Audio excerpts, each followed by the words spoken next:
And that was what happened this week in history. In the words of the Italian philosopher Niccolo Machiavelli, whoever wants to foresee the future must first look at the past and then imagine all that old stuff looking more future-y and space-like. Got Telegram? You can follow our channel there and discuss show prep with other listeners at telegram.freetalklive.com.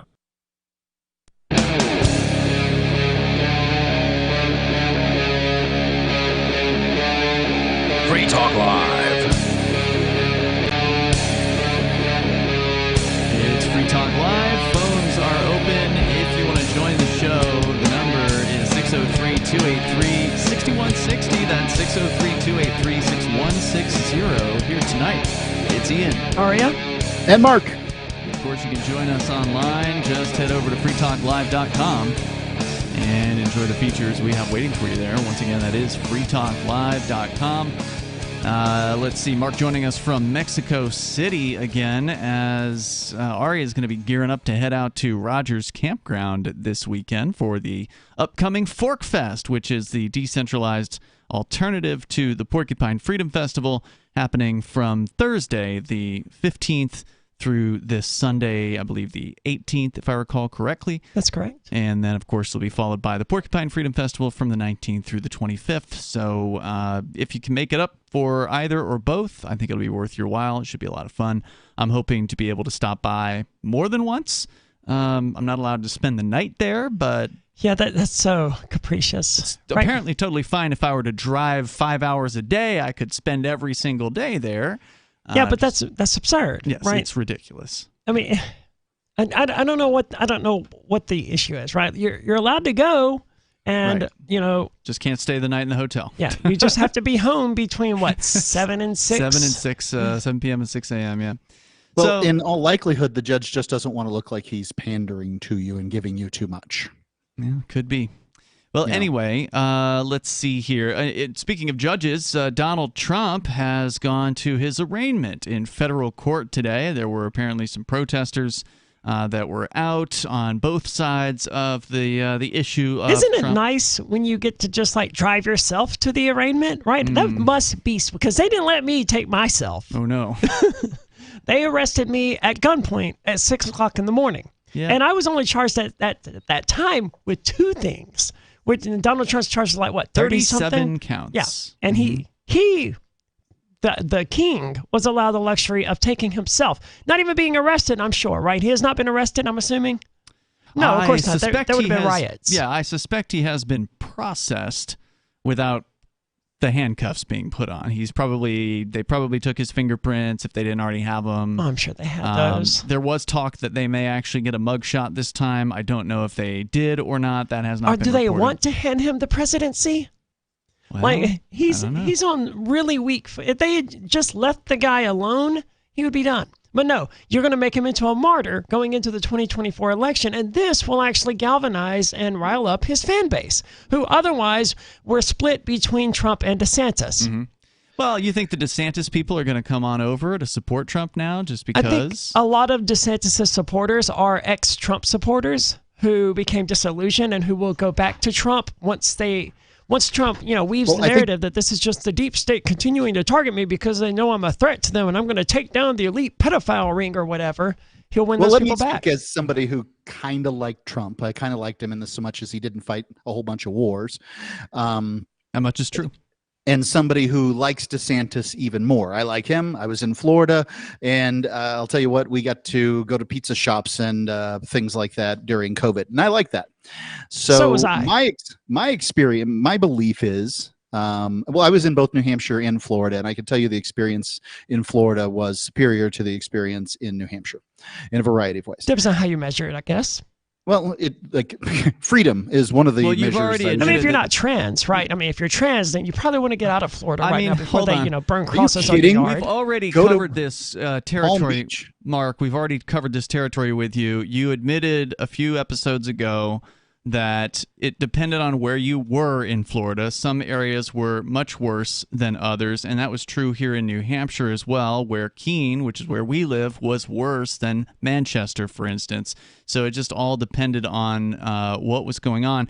And thanks for that clarification. And don't forget that DeSantis locked down Florida, and he urged people to take the vaccine. And he even put troopers at the borders of Florida early on to keep I hope people I out didn't of sound Florida. like I thought that DeSantis was Harry Brown incarnate, like somehow Murray Rothbard had just come back to rule us. I didn't think that. Okay, and I didn't think you were saying that, but you said you actually liked the guy, and I'm trying to tell you, guy. He's a scumbag. He's a scumbag snake who loves big government, loves the police state. He loves pimping for Israel, just like your typical Republican and Democrat politicians do. He loves torture. He actually called for torturing people at Guantanamo Bay by forcing food down their throats and then laughing and smiling allegedly while it was actually going on. He likes getting in the way of people's right to work.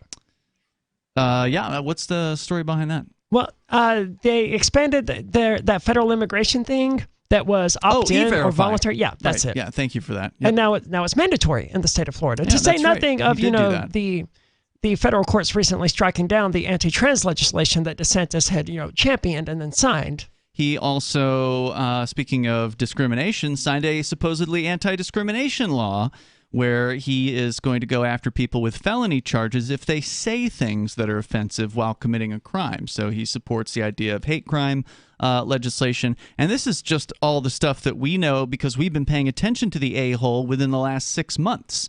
I mean, there's, I'm sure, tons of more stuff. Like I've seen him signing every pro-cop bill that he could possibly get his hands on. He's created all new policing organizations there in Florida to enforce election law, from what I understand as well. I mean, we could just go on and on about this guy. He is he is a neoconservative, and arguably that makes him much worse than Trump. Now, look, I'm not going to get on the Trump bandwagon or anything like that, but I think you are correct, Mark, when you pointed out that Trump is the least warmongering president of our lifetime at this point, and I think that's a pretty much I was alive during Jimmy fact. Carter, and I'm going to have to give that title to Jimmy Carter. Jimmy Carter didn't assassinate any foreign generals.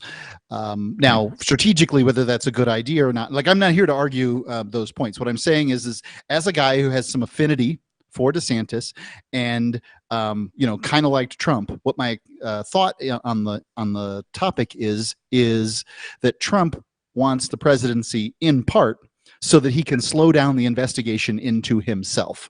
And I don't, as a citizen of the United States, I don't find that a motivating reason to vote for a guy. So personally, I see DeSantis, like all the rest of the candidates, as somebody who wishes to ascend to the highest pinnacle of power.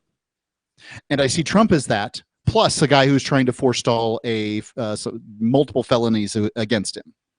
So to me, I think that the felonies actually detract from Trump's campaign as opposed to add to it. Aria. I suspect that most Trump supporters and most Republicans disagree. But, I'm not a Republican. You're not a Republican. So neither one of us know. Well, I've registered as a Republican many times. So and have I know I. you were at one But, point. So I can speak as a Republican if that's what I want. I voted Republican a hell of a lot more often than I voted then Democrat. Technically, so can I. And my point remains just as valid as yours.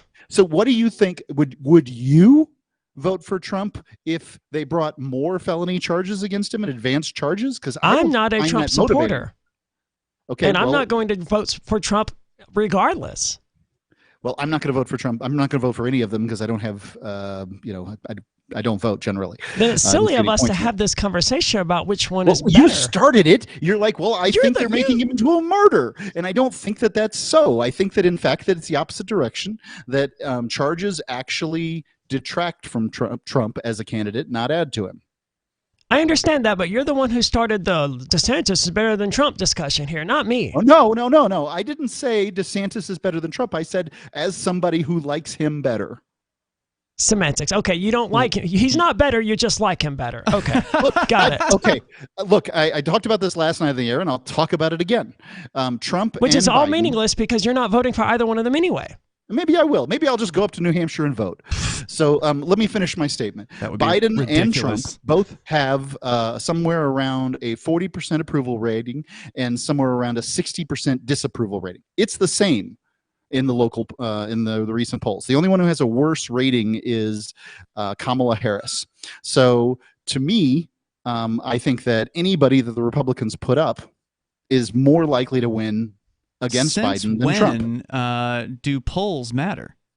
I mean, since Polls when matter. have polls been accurate about what the Americans are going to do They in had- regards to the election? Yeah, they had Hillary beating Trump in 2016. Hillary did up beat until- Trump.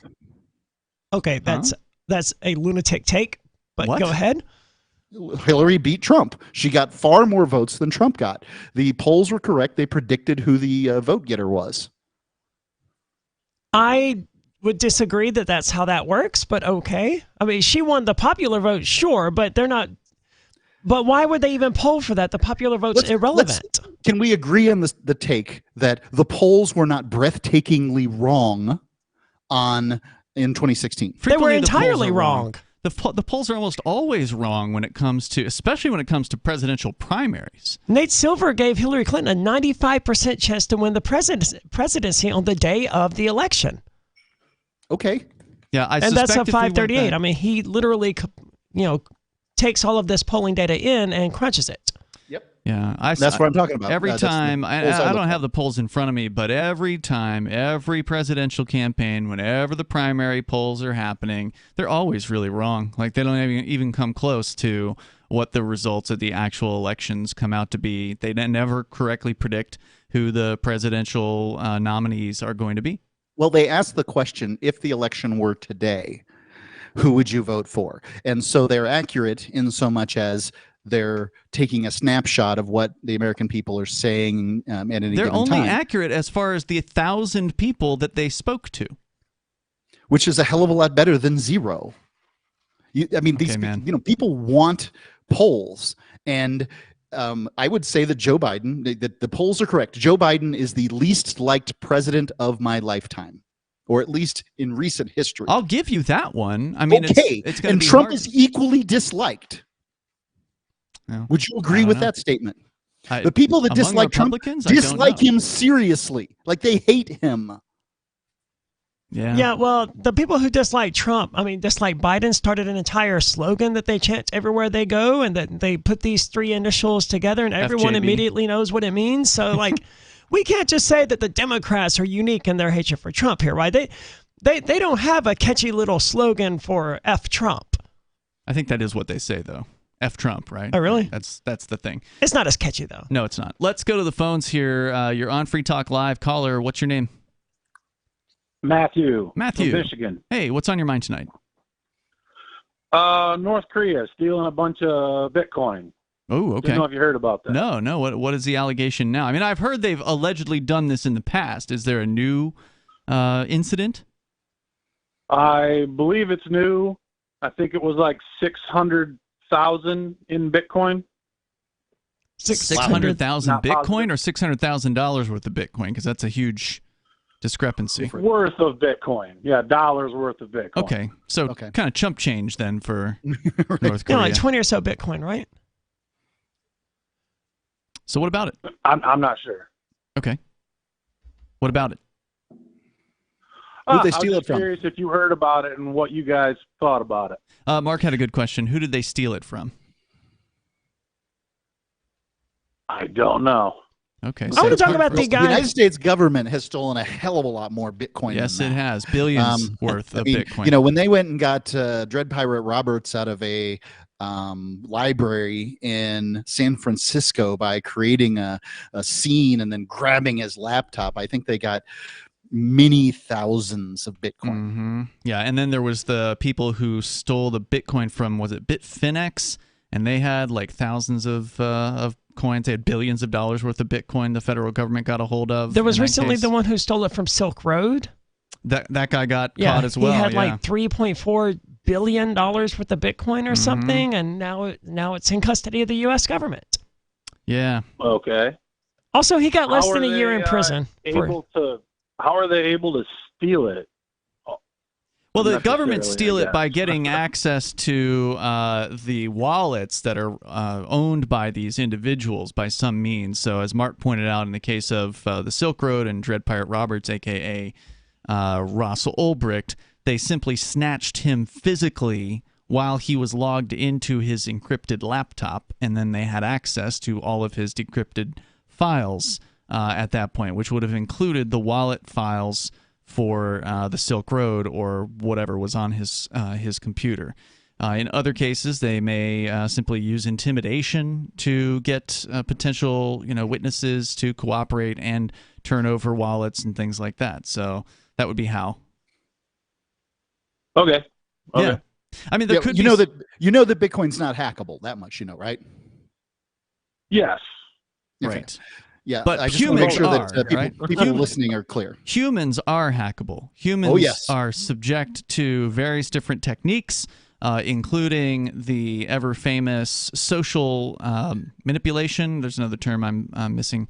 Social engineering. Social engineering, thank you, where basically you just trick somebody. And of course, a good example of this would be phishing emails, where a certain email will pretend to be from another company that you might have done business with, but it looks like the legitimate company's email and you're not thinking about it.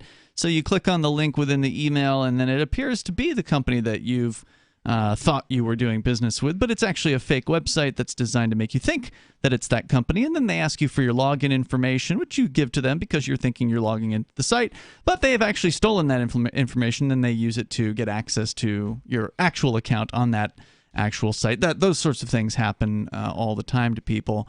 And so if you're not really careful with how you store your Bitcoins, then they could be in jeopardy. You do have to be aware. Yeah, I'm just a gold and guns guy. I don't think too much of the Bitcoin necessarily, but Okay. Well, it's not for everybody. curious. I hope that the gold heads way north here during this economic downturn, but it doesn't. It seems to have kind of laid flat. I'm hoping for the best, but haven't seen it really moving. Yeah, I do love me some gold as well. Go ahead, caller. I do a little hobby mining around here too for gold, so it's always fun to find a little gold for beer money. You've That's actually awesome. done that. You've actually panned for gold successfully. Yeah, Northern Michigan. That's pretty UP. sweet. How long does it take to get out there and find it? I mean, how many hours do you have to put in before you snag some gold? I'm not very good at it. I've put in a lot of time and found very little, but a couple $100 worth over a year or two. Okay. Beats fishing. You don't have to clean fish afterwards. Well, in the heat of the day when the fish aren't biting is when I do the mining. I see. There you go. And then I go back to fishing. But in regards to your original question about North Korea, without knowing any details, and you didn't know any details to share with us, it's hard for us to make any statement about, whatever that situation might have been. Okay. Hey, thanks for the call tonight, man. I definitely appreciate hearing from you. And Bitcoin cryptocurrency isn't right for everybody. If you aren't interested at all in the technology, then yeah, you should definitely not get into cryptocurrency. You should at least have some desire to understand it. Not at an engineering level or anything like that. You don't need to know the code or anything like that. But you should at least get some basic concepts down about decentralized cryptocurrencies. Maybe watch a few introductory videos like you might be able to find over at bitcoin.com, for instance. To learn the basics about cryptocurrency before you get into it, before you start feeling comfortable purchasing a thing that you don't know anything about. Does it have the potential to go up significantly over time? I would say it does. But then again, maybe we've seen the peak. Maybe Bitcoin will never go above $69,000 or whatever it was in early 2021. We have no idea what the future holds. We don't, but the next few years are going to be interesting with everything going on with the SEC and the Congress and legislation. It's going to be interesting to see how it shakes out. Indeed. The number here, if you want to join the show, 603-283-6160. A story here about the Republicans changing their tune on law enforcement regarding the Trump indictment, according to the Washington Post. Well, they're not really changing their tune. I would caution all the libertarians out there like, oh my God, the Republicans finally agree with us on police. No, look, it's just this one example. this one guy. And if he was, some black ex-president, if he was Barack Obama, they wouldn't care. That's definitely true. And I think you're absolutely right about this, that once the Republicans get back in control of the law enforcement apparatus, it'll be back to the old ways and back to all the old sayings about law enforcement, and we got to have a nation of laws and blah, blah, blah. Go ahead, Mark. You don't think that if Trump wins that he's going to put out a witch hunt as much as he can on the FBI? No. I think they think that. I don't think they think that. I think at best, all he's going to do is fire the FBI boss man and put a new boss man in place. Yeah, the FBI gave him crap when he was president. That Comey guy, whatever his name was, he was constantly giving Trump crap about something, and Trump didn't do anything about it then. He didn't. I don't know what he did and what he didn't do, but I can say that he seems to be pretty anti-FBI right now. Yeah, well, talk is cheap. So here's a story, at least, though. Scores of Republican elected officials and activists have sought to discredit the integrity of federal agencies that have investigated and charged Donald Trump, marking another step away from the GOP's longtime positioning as the party of law enforcement. Trump and many of his GOP presidential rivals have argued without evidence, claims the article, that the Justice Department has unfairly targeted the former president, even as some of those candidates also asserted that the federal charges he faces should be taken seriously. Republicans on Capitol Hill and beyond have similarly aimed to portray the Justice Department and the FBI as politically motivated actors, which they absolutely are. The FBI, for as long as it has existed, has been a politically motivated actor. Yep. They have gone after, they've investigated and harassed and threatened people as far back as Martin Luther King Jr., and allegedly were, involved with Malcolm X's murder, from what I understand. And I mean, JFK's is the accusation's been made anyway. Yeah, so I mean, there's just been no shortage of the FBI investigating political opponents, investigating people in certain political certain political viewpoints, infiltrating political movements, starting political movements to attract people to them. They're well into the white nationalist movements, probably the black nationalist movements. They're into likely Antifa. They're into the alt-right. I mean, anywhere they can gin up any kind of controversy and violence. Al-Qaeda. That's probably the CIA. Responsible. No, well, maybe then I've got the wrong one. Basically every Muslim attack that's occurred in the United States on soil in the last 20 years has been planned and funded to some extent by the FBI. Oh yeah, that's on soil. Yeah, that's the FBI.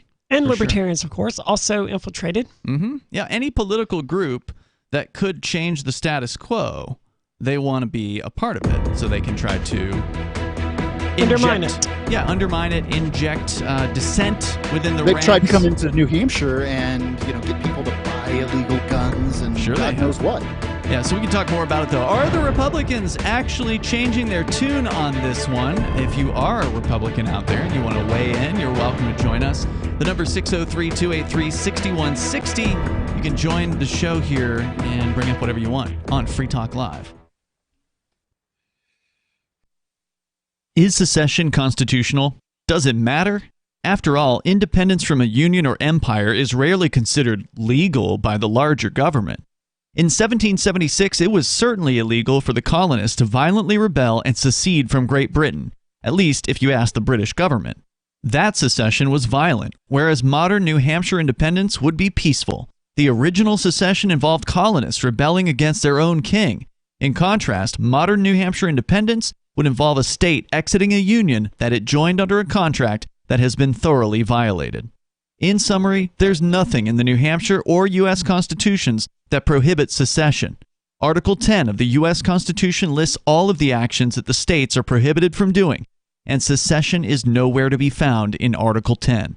You can learn more about how we can peacefully divorce D.C. at nhindependence.org and join the movement at nhexit.us. From Feature Story News in Washington, I'm Kate Fisher.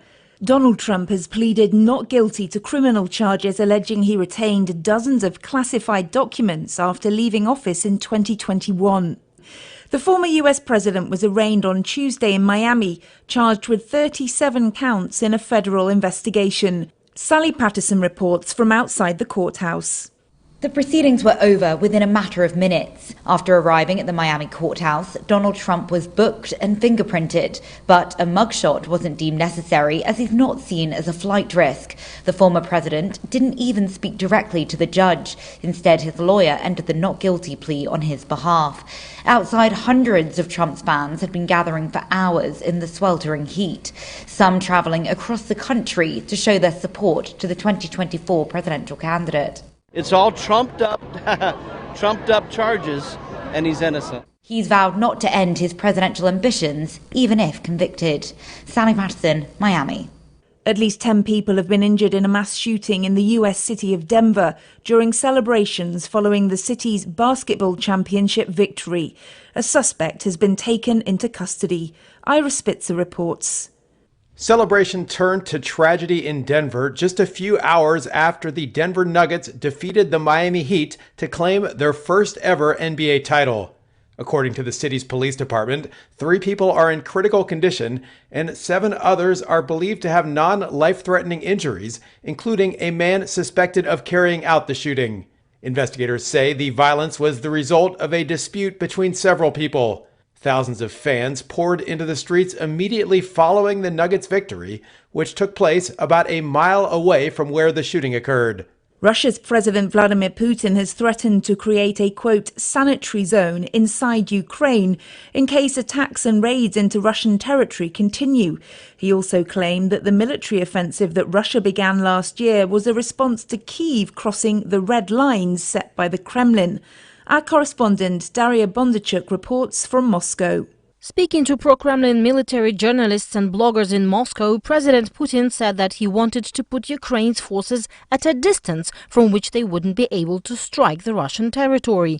He suggested Russia could create a sanitary zone inside Ukraine, without specifying the terms or the area of such zone. Putin also claimed that Russia's strikes on Ukraine's energy system, the destruction of its intelligence service headquarters, was a response to Kyiv's crossing the red lines defined by Russia. Putin also declined to say whether Moscow would launch a new offensive in Ukraine in response to Kyiv's own counteroffensive.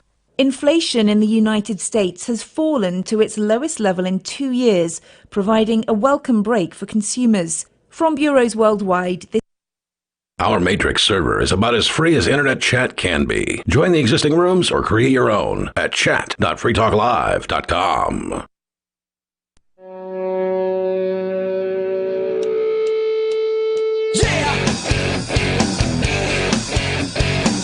It's Free Talk Live, and you can join the show here. What, if anything, you want to discuss?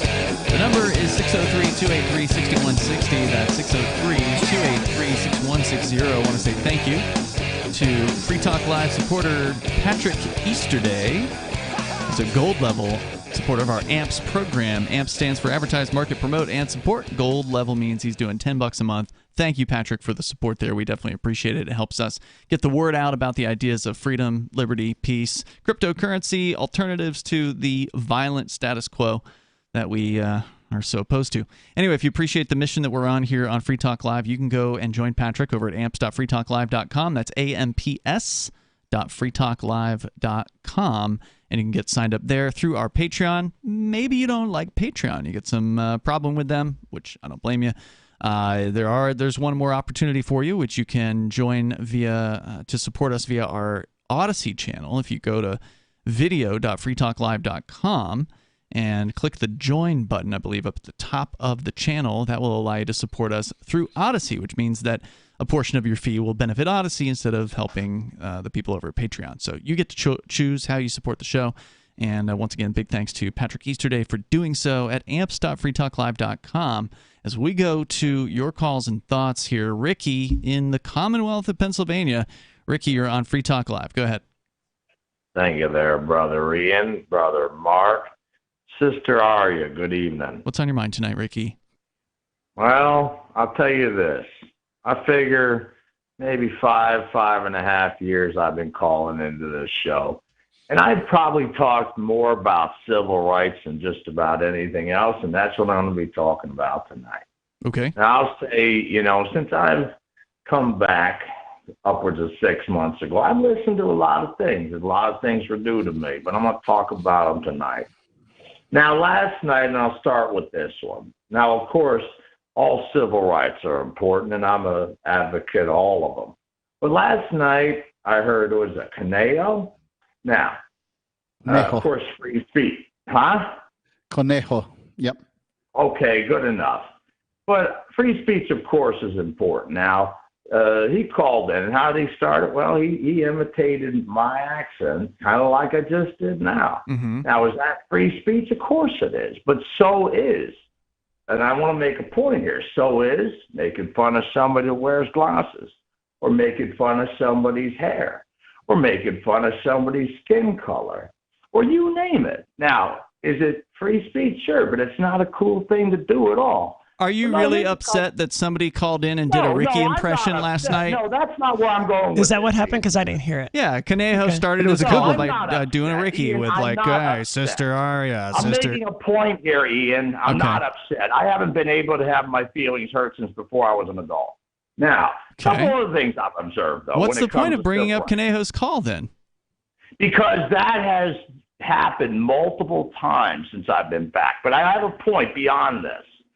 That's nothing. You know, they say imitation is the sincerest form of flattery, right? Indeed. Yeah, but not making fun of somebody's accent. Be kind of like somebody ridiculing. Oh, my goodness. I disagree completely, Ricky. I think that this was very much imitation in the form of flattery. The guy has listened to enough of your calls. Listen to what I'm saying. The guy's listened to enough of your calls, listened to them. Like, he didn't turn off the radio when you came on. He listened to them, that he could imitate your style and deliver it. He didn't say, ha, ha, ha, Ricky's an asshole at the end. He did not. He just imitated You can't say that on radio over there, Mark. Yeah, you probably shouldn't have said that. Yeah, Mark. that's what I was thinking too, but it's too late now. But Mark is correct. He didn't insult you. He didn't go on to make his call about how terrible Ricky maybe is. I'm wrong with that, but I have a bigger point. So I'm in this Facebook group that you're reminding me of. It's called Unlike You SJWs, I'm Not Offended and Don't Care at All, a novella. And it's all about, people screenshotting these lengthy runs. I'm not offended at all, like you SJWs has like 4,000 words of them ranting about how offended they are. But I have a bigger point here. Reminds me of that. Okay, Ricky, let's hear it. Okay. Now, I have a bigger point. Now, one thing I have heard, though, since I've come back, and it does seem different than 17. And, the important thing I look at, when you have rights, people, tend to think about their rights, but they tend to not think about the rights of others, and I'll give some examples of that.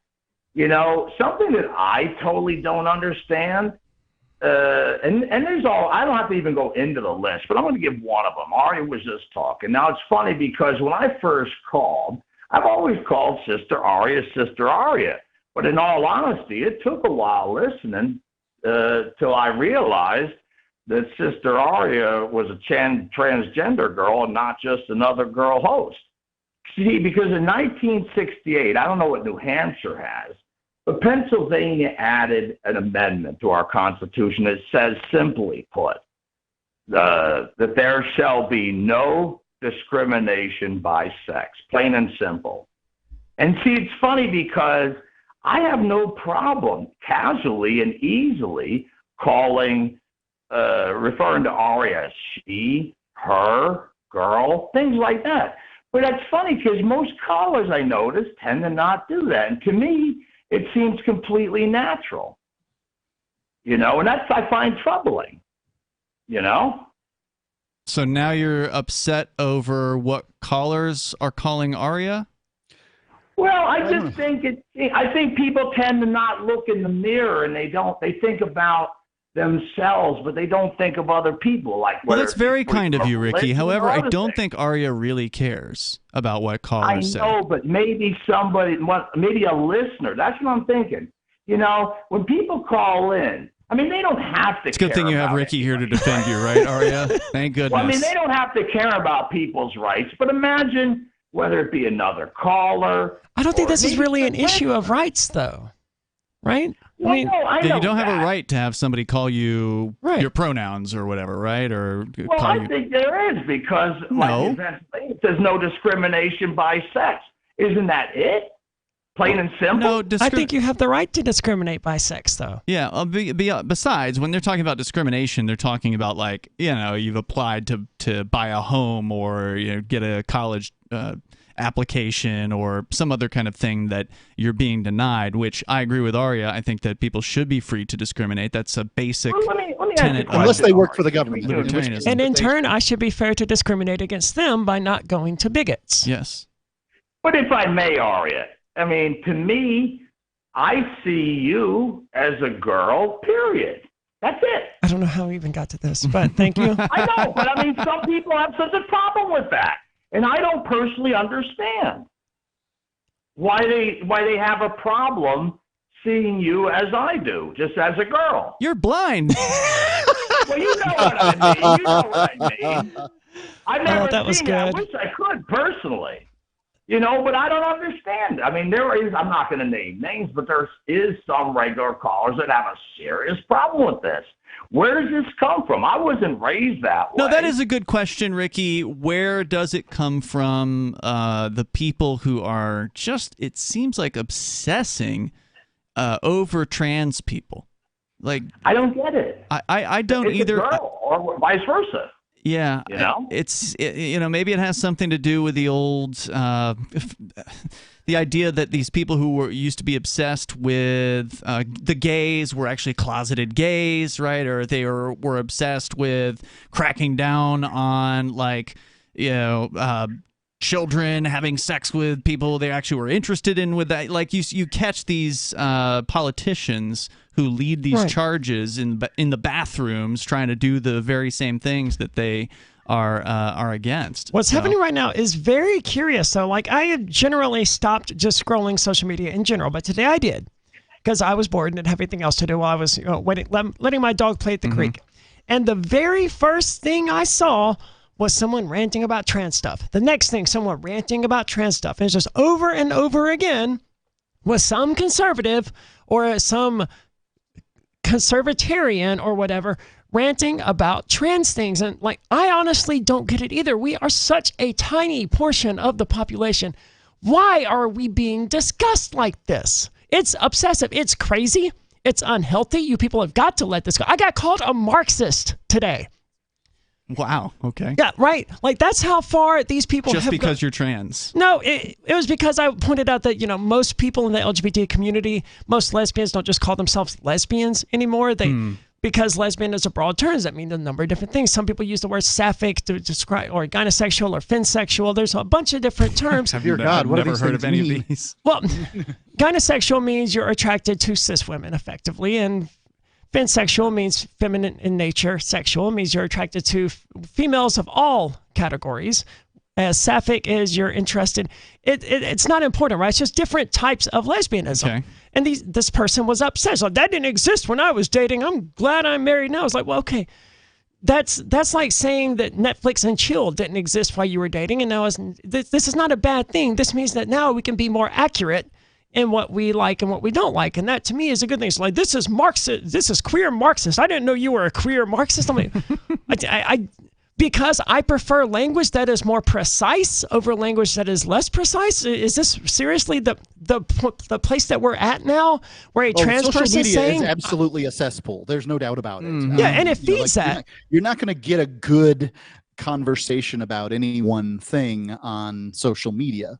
But I would say that there's some things that people have, the problems they have with trans folks that are ridiculous, and they have some problems with sort of the trans agenda, if there is such a thing. No, they really don't. That I think is reasonable. No, absolutely not. It's all a mask for homophobia, and you can see this plainly with now. Well, I don't think so. I can tell you, starting to come off. Then just pay attention, Mark, or let a trans person who witnesses this explain it to you. Watch it. You see these stories from the Human Rights Campaign or whatever, saying this is a genocide against gay people, and gay people are fleeing Florida. And just go and look at these people on social media saying, thank God the gays are leaving Florida. Mm-hmm. These same people who just 6 months ago were like, no, we don't hate trans people. We're just trying to protect the kids. Now they're openly saying, thank God we're getting these gays out of here. Get these fags out of here. I don't actually care if somebody decides to leave Florida or New Hampshire or any particular state because some organization of socialists told them to. Well, they're not fleeing because they want to. They're fleeing because they feel like they have to, because the state is running them out. Yes. Yeah. Those are very different things. I guess I'm not seeing this persecution in my daily life. How do you not? You're not looking. But what I can say is what I do see in the news and in social media is I see men winning women's biological men winning women's sports. Do you play women's sports? I don't play women's sports. Well, women don't need you to defend them, Mark.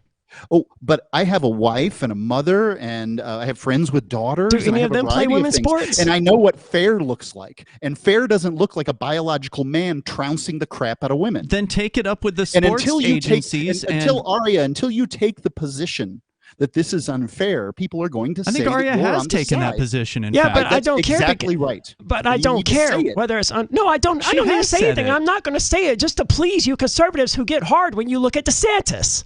I don't care, man. But the thing is, Arya has taken that position. I think you have said that it's inherently unfair for somebody who was born as a man. Testosterone's a steroid. People born as men have stronger upper body strength than women. Period. Right? But the solution here isn't to complain and whine about it. It's to say, hey, if your favorite sports league is letting people who are born biologically male compete with females, then it's an issue with that sports league. They need to be talked to by the people who care, by the people who buy their products. Social media is kind of how we talk now. When your sports league is getting bad press. It's how we engage in toxicity. You contact them directly if you want them to know how you feel about a thing. And there are certain leagues who do not allow this from happening. It's usually the governments that are allowing this, by the way. There was some story that I had. It's not on my show prep for tonight, but it was about a ruling by a government court that said, well, if you're a government school, you got to allow it. So it's happening within the government structures, but like actual sports leagues that are separate from the state, they get to set their own rules. And to be fair, Mark, I don't play any sports either. No, if I was to get back into kickboxing, I would obviously not compete in the women's division simply because I don't think that's fair, and I don't believe in. I don't think it's fair either. Right, and that's all I'm saying. But Mark, I'm not finished. One of my best friends has a master's degree in some sort of physical education thing. I don't know. She was going to be a soccer coach or something. She played soccer in high school. She coaches girls soccer, and she put it to me like this: no one cares about trans athletes until they win. And that's no the bottom one would line care here. about a man competing in women's sports until he won. They lose all the time. Trans women are everywhere losing in women's sports, and no one's upset about that. It's not until these people win that conservatives get upset. Look, there's a biological difference. If somebody was born with an X and a Y chromosome, they're going to have a physical advantage, just as you said, and I get it.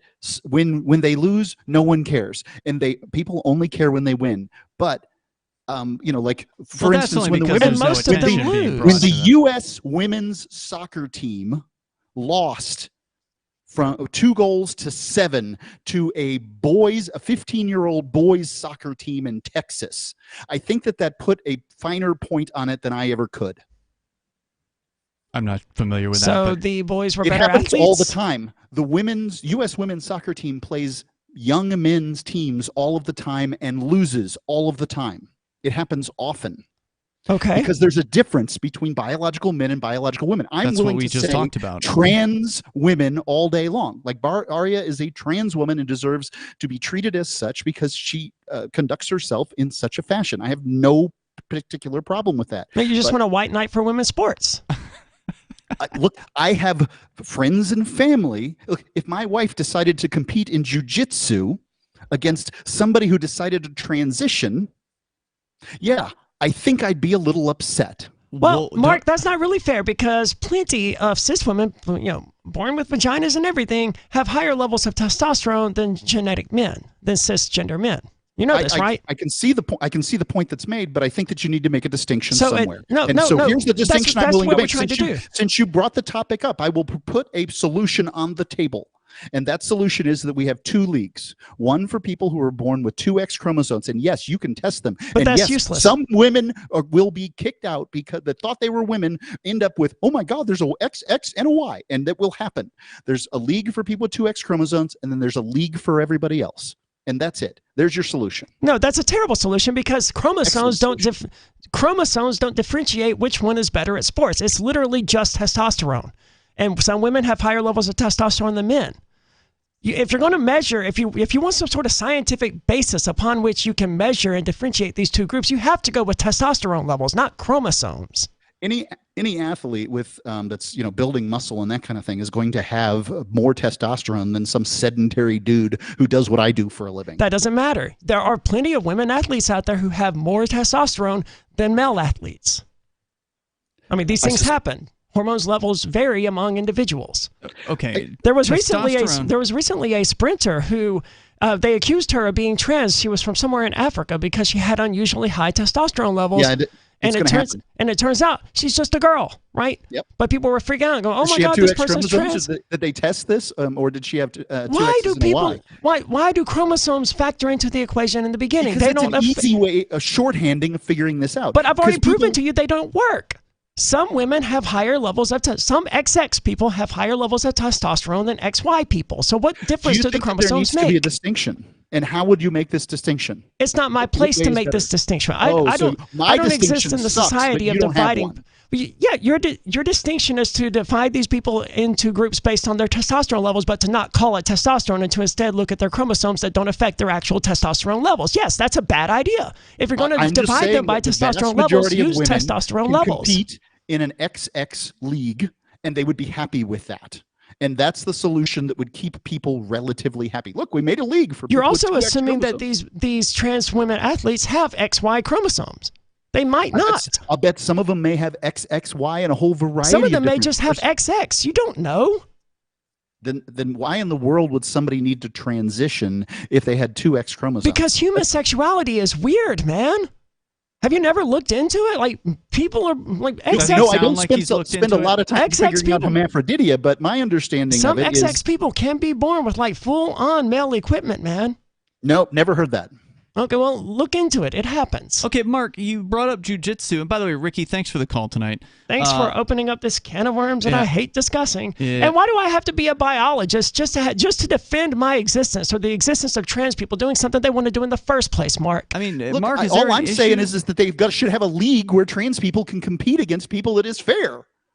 Is there a Nothing problem is fair. currently in jiu-jitsu? I mean, like, are the jiu-jitsu leagues Listen to Joe Rogan. The guy does announcing for jiu-jitsu, and apparently some women have been like broken in half competing. Okay.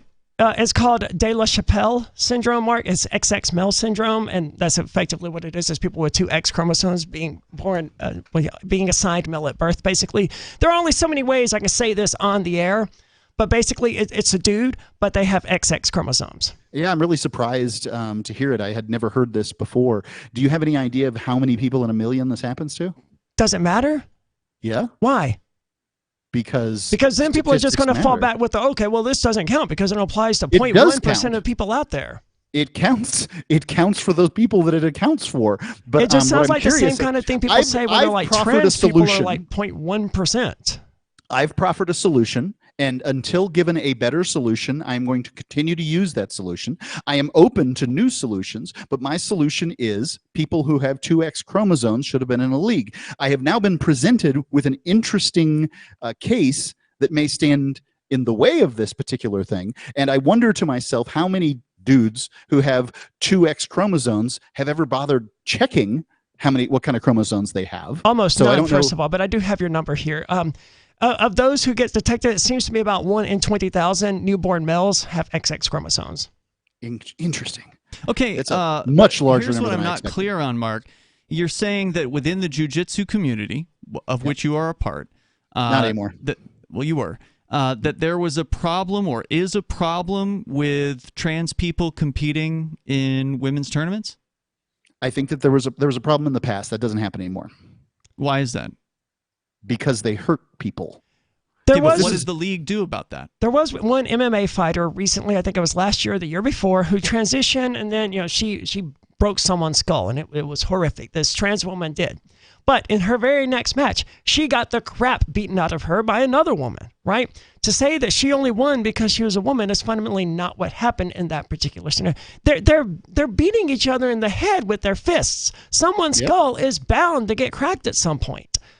Okay, yeah, what happened, Mark? Why was it not a problem later? Why was it not a problem? You said it was a problem having trans because people won't put up with this. and they're not going to listen to this. Like all the excuses in the world. Well, sometimes the biological men lose. I just want to know and all happened. that stuff. And they're just like, hold on. Well, I'm telling you, is this you're giving me all this in rationale. the MMA community?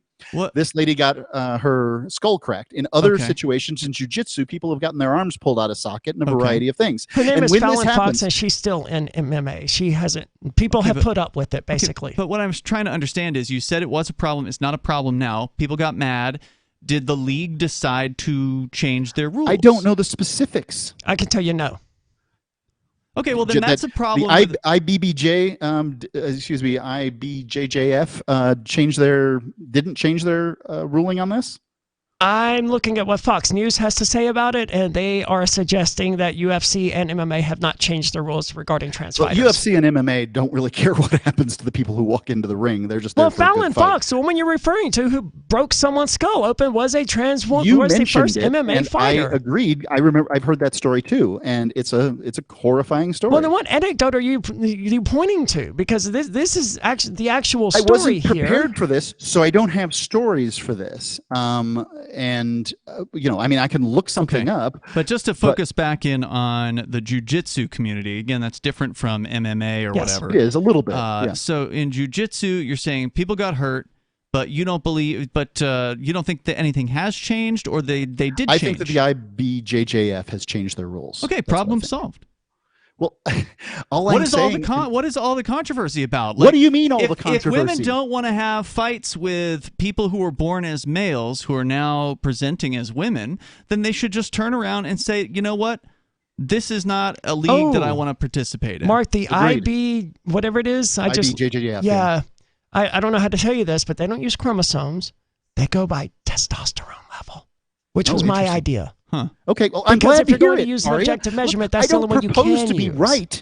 I'm just trying to come up with a solution. As a guy sitting on the sideline that thinks it's ridiculous that biological men get in and compete with women, and look, this is the only area that I have a problem, and I don't know why me even talking about it is some kind of insult to you. I'm trying to come up with a solution that is fair for everybody involved, including the trans women. But you don't even sit on the board of these different groups. And so I should just have no opinion? As a talk show host, I should not have opinion on this topic, but an opinion on every other freaking topic? No one cares about what your solution is, honestly. They don't care about any of my solutions to anything, but we do radio here.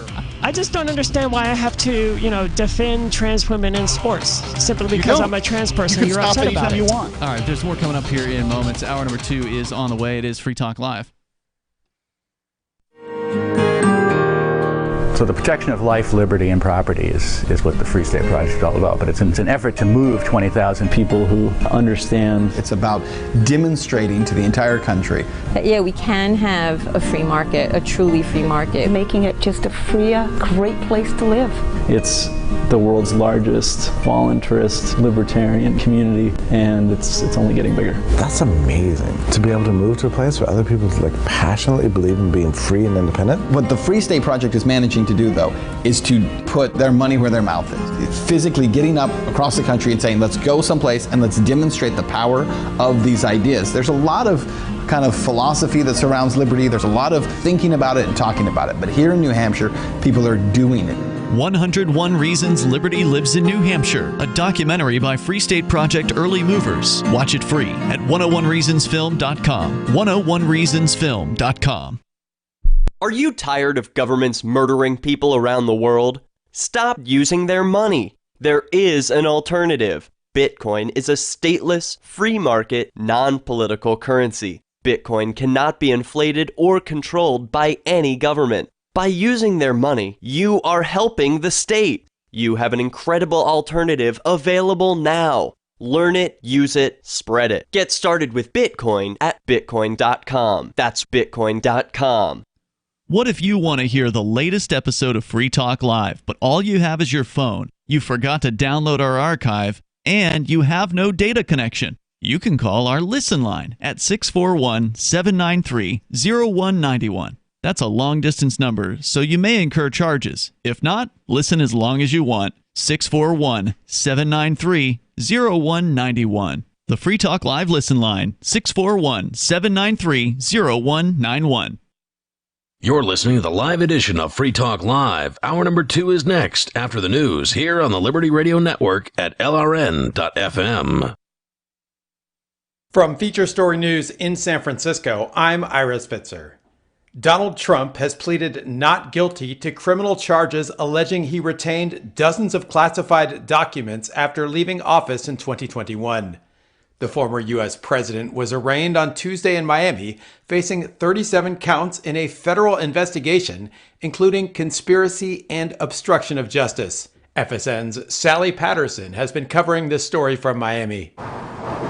Well, a huge day indeed, but actually this case began almost 2 years ago, really. This began when Donald Trump ceased to be president in 2021, and he is accused of taking home from the White House several thousand papers, documents, which included some of the most top secret classified pieces of information that the U.S. government has. Now, he is accused of taking those documents from the White House all the way to his home in Florida, in Mar-a-Lago, which is a short journey from where I am now.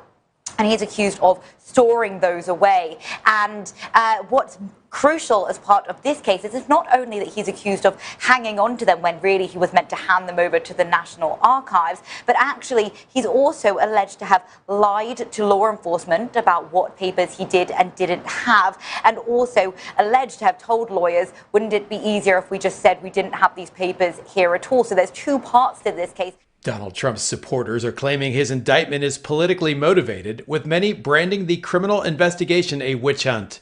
Hundreds of those supporters gathered outside the Miami courthouse. It's all trumped up charges, and he's innocent.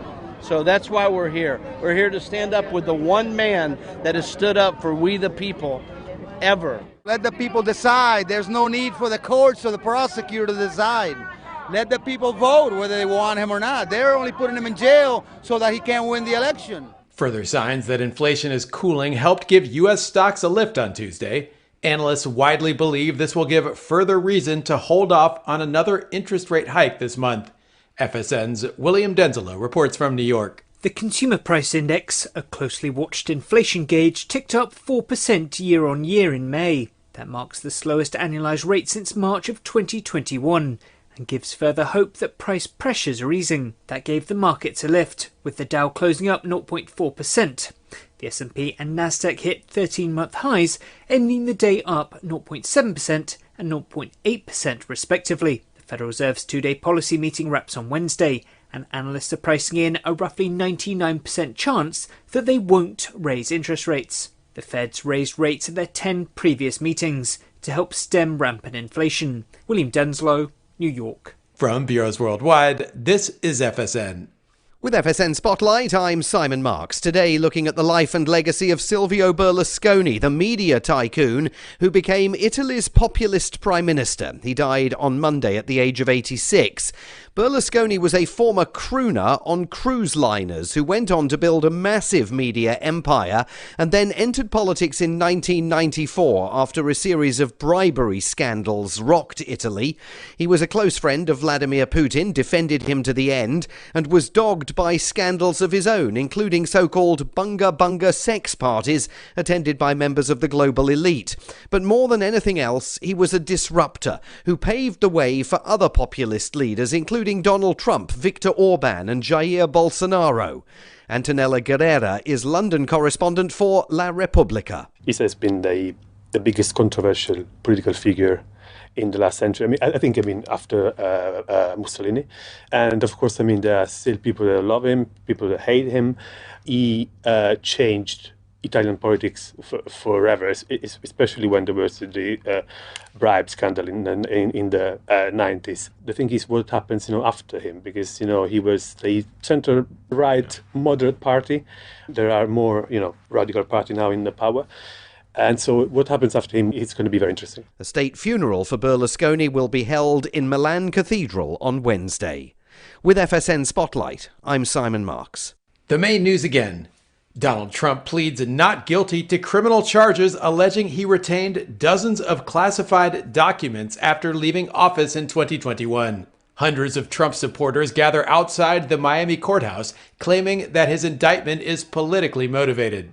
And further signs that inflation is cooling help boost U.S. stocks, with traders betting the Fed will hold off on another interest rate hike. That is the latest Feature Story News. Ira Spitzer. Allison Fry and Peter Hartman are a long-term couple. They've been trying out an open relationship that frees them to emotionally burden and exhaust other people.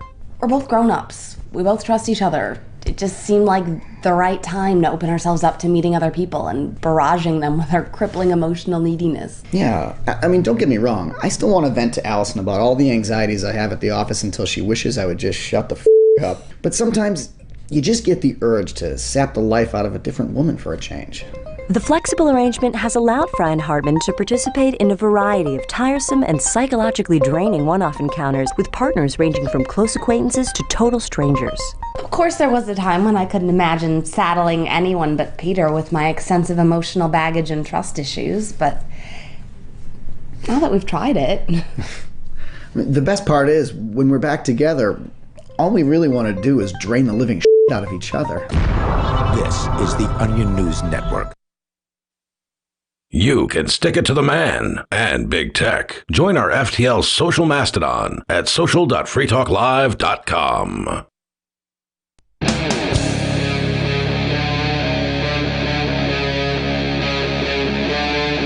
Free Talk Live. It is Free Talk Live, and you can join the show here and bring up anything. Number 603-283-6160 as we kick off the second hour of the program. Are Republicans actually changing their tune on the FBI and federal law enforcement agencies? We can dig into that one a little bit deeper here, plus flag waivers and Taylor Swift concert situation that Aria wanted to talk about. We'll get into that coming up here in a little bit. Yeah, because I love Taylor Swift. Do you? No. I don't even know who she is. I mean, I've heard the name, but country music star who turned to a pop star, basically, as I understand she's it. the most successful musician in the world at the moment. Is that right? More than Kanye West? Yeah. Oh, yeah.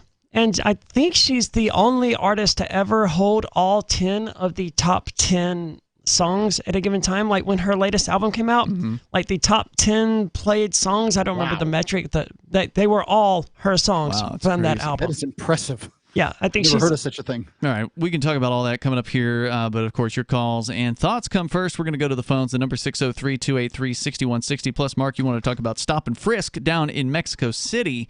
But first, we go to Tim in Florida. You're on Free Talk Live. Tim. Well, I don't know anything about transsexuals playing sports, but when I think about transvestites playing sports, I'm cracking. That sounds funny. I guess you want to try that again? What's the difference between a transvestite and a transsexual? Well, transvestite's a showman, right? Does anyone know the answer? I think transvestite is just a deprecated term that no one uses anymore. That would effectively mean, I thought it was the same as drag queen.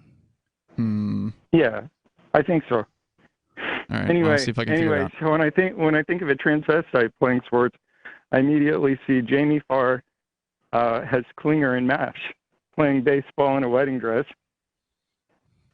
Okay. Yep, I think that's what one would be, and it would be expected to think of. Yep. Transvestite, according to psychiatry, a person sometimes assigned male at birth who assumes the dress and manner usually associated with a different sex for psychological or sexual gratification. It also means crossdresser. So, and then he can chug a Bud Light after he hits the home run. All right. Thanks for the call tonight, Tim. I bought a friend a shirt today that says, I drank one Bud Light and now I'm a bottom. And, that's my favorite shirt right now. Let's go to the phones here. We got Skeeter on the line in California. Skeeter. Yeah, hey. Just felt the need to call in and defend myself from Bonnie when she misrepresented me after you guys hung up on me. So I wanted to Peter, before you go on, really, before you go on, I'm going to give you a little tip here. I've done the show for 20 years, and I can tell you there's nothing more frustrating as the first seat. That's what Ian's doing tonight. There's nothing more frustrating at the first seat than somebody who wants to call in and talk about something that happened in the past with somebody who's about somebody who's not on the show tonight. I mean, it's just It's just But really you difficult. allowed her to misrepresent me when you guys hung up on me. I didn't allow her to do anything. I that's didn't know what you were trying to say. No, but she represented. She started talking about the history between me and her, which is only 2 calls. So she kind of like made it seem like I did call a lot like last week, but only 2 of the calls were with her and Aria at the same time. And then she misrepresented that, saying that I only call in and I say, "Oh, right." Okay, we're going to have the conversation anyway. After I've told you that it's very frustrating as the first seat, right? You do know that's going to abbreviate your call. When Ian's frustrated, when the person in the first seat I'm is just wondering frustrated, how long he's going to go on for about this, or was well, there that's actually what I'm trying to another tell him. thing? I'm giving him fair warning. This is as fair of a warning as it gets, Skeeter, is that when you're in the first seat, and I've been there many a times, and I will just dump them. If I'm sick of listening to the crap, goodbye. Thank you. Yeah. I mean, this. Why don't you use this opportunity instead of complaining about what one host said about you last night? Why don't you use this as the opportunity to express the thing that you had said last night that you were going to tell us about before you kept getting distracted by expressing how much you didn't want to talk to Bonnie, even though you called on the night Bonnie was on? Yeah, so I mean, it's a slightly different topic because I was talking about rights when with her calls, I was talking about the non-aggression principle and the definition of aggression. So like, you're that guy. Rehash. Yeah. Hi, Area. Hi. Sorry. So what were you going to call exactly about? I was going to rehash the exact scenario I gave them and give you guys a crack at it. But also, like, in the meantime, like, you'll see, like, I wasn't just calling and say, "Hey, rights are ridiculous, right?" But that was what you were saying, right? I was going to give you So What's I'm the going scenario? to challenge you guys on the non-aggression principle. But I'm going what is to give the background of the exact scenario I gave them, which they tried to avoid. Okay, I'm ready to hear it. I am the best at answering direct questions. Give it to me. I'm ready. Yeah, that's as long as it's not anything. But okay, so I heard them talking about the non-aggression principle, how principled you guys are, and they gave a definition of aggression. Aria gave the definition of aggression. So I called in, I challenged them, right? Because she gave the definition of initiation of force is wrong, right? It should never be used. The non-aggression principle, that's what it says, right? So I called in, I said. So I called in. I say, what's your definition? I just heard you say the definition of aggression, initiation of force. How come that doesn't apply to, let's say, kids, right? Because and then they agreed, like the blonde-haired girl agreed that they would aggress against their kid from stopping them from making decisions. I think I gave the specific example of a kid wanting to commit suicide, right? I mean, there's other things too, like, consensual sex, financial decisions. Dude, if it's Nikki you want to talk to, she will be on tomorrow. I think he wants to ask Mark the same question. I'm just saying. He wants to talk about how he got Nikki and Aria and Bonnie last Wednesday. Well, it sounds like he said he wanted to ask Mark the same question. I'm ready to answer the question. If it is acceptable by libertarian principles to aggress against kids? Is that the question? Yeah, but I also wanted complete what exactly happened. So I just want to defend myself because she portrayed me like some. Okay, so you just want to keep right? living in the past and talking about what somebody said to you on another show. But you did get the question out, kind of. So I'm gonna put you on hold here, Mark. Now, as a father, you've actually had to deal with this situation. I think you actually told us about one time when, I don't know if it was Jack, was running toward the road at your old house, and you had to grab him, right? Pick him up, right? Yeah. I stopped his volition of running out into a busy highway. Another time, hey, I had to go somewhere, and I can't leave him sitting there on his own playing with, cookies and Batman figures. We got to go, and he didn't want to get in the car seat at that moment. So, little push, little click, and off we go. I mean, that's kidnapping when you do it to an adult. Mm-hmm. But when you do it to your kid, it's just getting them in the car. Right. So I think that libertarianism is very clear when it talks about it, that it talks about adults, right? Like adults initiating force. Now, we don't generally say, when we talk about the non-aggression principle, we don't use the term adult to describe it, but that's the caveat that's often used. Another point that I would make is that, and this doesn't always go so well, is that I'm not the individualist that I was prior to having kids. what I've learned is that the basic human group is the family. And now there are individuals in the family, and they can choose to leave the family when they want, but they also have the consequences of leaving the family. So if I decide to, leave my theoretical family and go someplace else, I can't expect my theoretical wife to have sex with me whenever I want. I can't expect my meal to be made for me. I can't expect a whole variety of things. So a young person who, wants to act like an adult can't expect everything that young people get done for them to be done for them. And ultimately, they're going to probably not like that. Because mostly, one of the things that sort of distinguishes an adolescent is somebody who wants to act like an adult when they want to act like an adult, and wants to act like a child when they want to act like a child.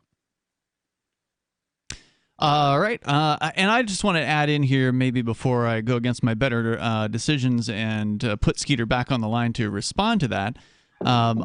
We talked about this within the last few weeks on the show. I don't know if it was Skeeter who called in that led this conversation, but this conversation did come up where I had brought up the idea that, from my perspective, was that the non-aggression principle wasn't a perfect principle, that there were certain times at which it just needs to be discarded. And we talked about the cases of like grabbing a kid before it runs out in front of a car, or in the case of adults, a crazy person who might be a danger to themselves or others. And it led to some interesting disagreements. Or the pushing the person out in front of the bus, right? That like one. Yeah. the person who's not looking, and a bus is barreling down on them and going to kill them, and you grab them in a football tackle and knock them to the ground. They abrade their arms, maybe they get whiplash. Break their rib. And they're like, my God, I can't believe you aggressed against me. That person probably needs a sock shoved in their mouth. Yeah. Right, and the discussion we were having when he called Wednesday was he wanted that definition. He wanted us to define aggression or nonviolence. He wanted us to define something, and as I explained to him then, my position on definition had severely changed the previous 48 hours, and it still is different. I'm not going to sit and argue about what Webster says a word means. To me, that's fruitless. It gets us nowhere. What I wanted to say was that after we had the conversation on the air about, the non-aggression principle not being a perfect principle, Bonnie had a conversation with me after the show when we were out walking Coconut later that night, and she made the argument that it was kind of an interesting one, and I'm sure I can't exactly recount it here, so hopefully I won't brutalize it too badly in my attempt to recount it. If not, she can call in some night you're not on.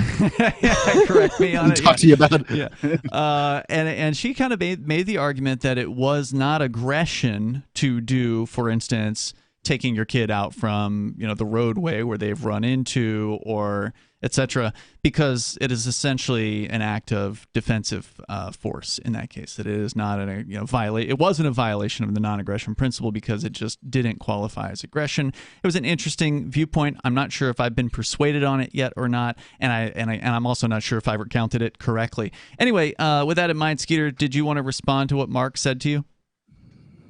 You guys took your turns. I forgot even what Mark originally said. I was like trying to remember each one of your points that I wanted to address. That's a problem. Address any of the points you want.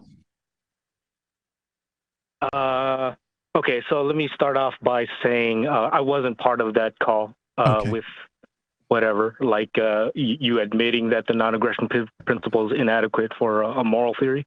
Like you need more. At least some add-on. We've always said that it's not a moral theory. Yeah, I've always said it's a place to start. But here's the thing. Can I talk? So Arya, Bonnie, and what's the blonde chick's name? Nikki. Yeah. Nikki. They were adamantly trying to adhere to it instead of admitting like it's inadequate. That's the difference. And the other thing, there's a big problem. Earlier you said, Arya, that you prefer more precise language than imprecise language. Well, before you go on, Skeeter, I just want to add in here, and I think you were about to say this, Arya, we have frequently said for many years on Free Talk Live that in order to have a good, functional, honest society, you have to have more than the non-aggression principle. The non-aggression principle is nothing more than a baseline expectation of don't hurt people. It is a bare minimum of acceptable behavior. Yeah, but there's so much more that goes into having a good society, like having people being, generous and honest, and there's all kinds of things that people should be doing and how they treat other human beings that are much higher level than just simply non-aggression.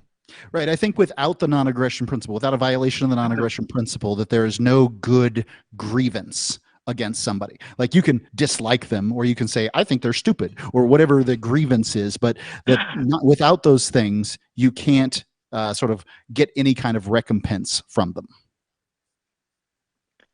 Okay. Okay. So also the scenario I gave them was suicide, not somewhere where someone doesn't know danger's coming, and you're saving them and they're not aware of the situation. They intentionally want to kill themselves, right? Yep. But anyways, I'd stop them. Beside the case, when you make an argument, so it's a slippery slope. When you make an argument that you, as a parent, and it gets hairy there. Does the parent only have that decision where they can make and then you? Dude, I'd stop anybody who is attempting. Holy crap, dude! You stop in the middle of every sentence and start a completely new one. Yeah. Sorry. Yeah, why don't we focus on the suicide question here, Skeeter? You trained me. You guys. No, I don't think you can blame us on this one, Skeeter. I think this has to do with the way you communicate or the lack of. You guys give 3 points, and I can't address one at a time. All right. Well, thank you for trying. Thank you for the call tonight. He brings up this point every time he calls. Like, yes, there are 3 people on the show, man. That's the show. It's the nature of the beast. You just pick one and you focus on the one. Okay, it's not that hard to do. What they want to do is they want to call in and they want to pick on Bonnie or pick on me, or they want to pick out the person that they think is going to be the easiest to challenge. They just want to ignore everyone else and make everyone else shut up so they can just argue with this one person. And no. But let's talk about the suicide question. I think that's an interesting one. Mark, you said you would stop the person. I would stop an adult, a child, anyone that I thought was attempting to commit suicide. I am of the opinion that it is a short-sighted action, and that if you're out in public doing it, you're creating a mess for somebody else to clean up. That much is true.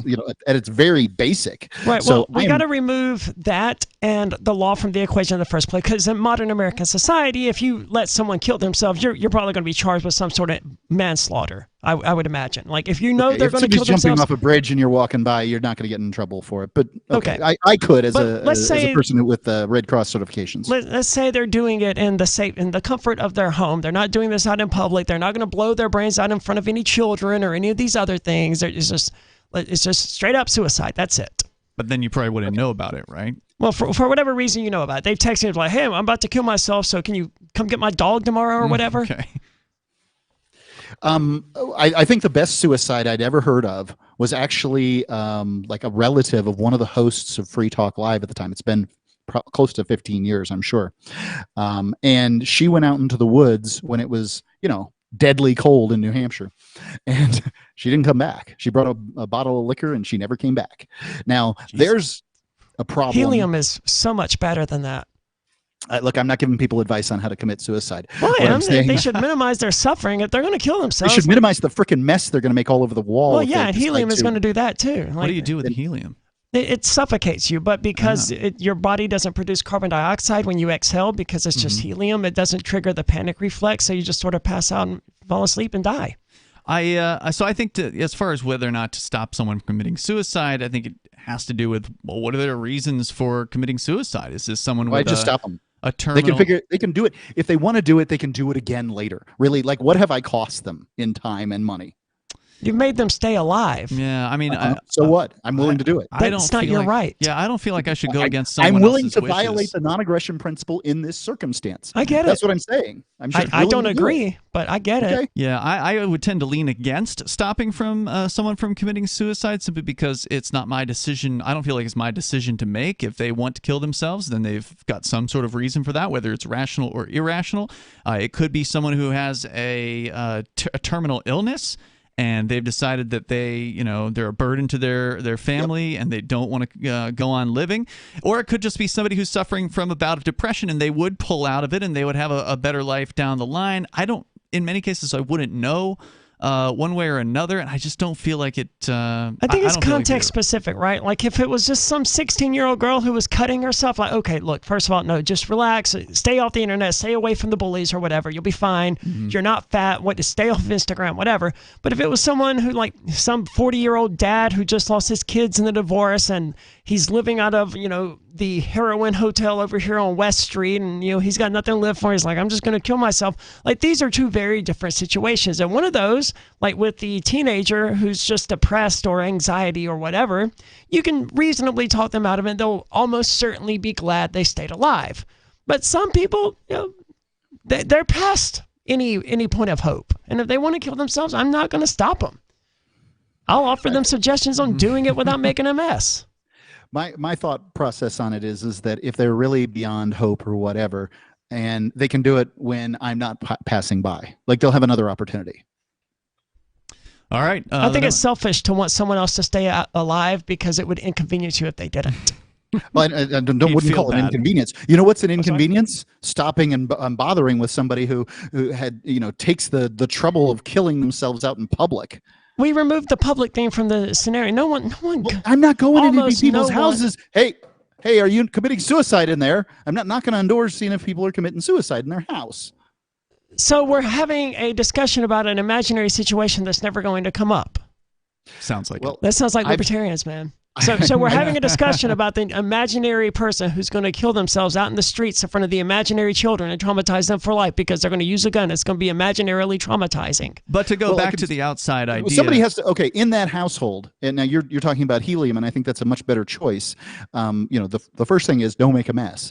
But I mean, for instance, ServPro has to come in and clean the brains off the wall every single day in this country. And that's a really crappy thing to do to somebody's psyche. Oh, I agree. This is why I talk about, helium. Hey, look, people, if you're going to kill yourselves, don't use a gun. Use helium. But people who are killing themselves in many cases are screaming out for help. And the kind of person who screams out for help wants to make a mess so that somebody else has to deal with their life and their kind of person existence. Screaming out for help won't use helium because helium will kill them. There's no second guessing. Right. There's no going back. Once you drop that bag, you're dead. Yeah, probably true.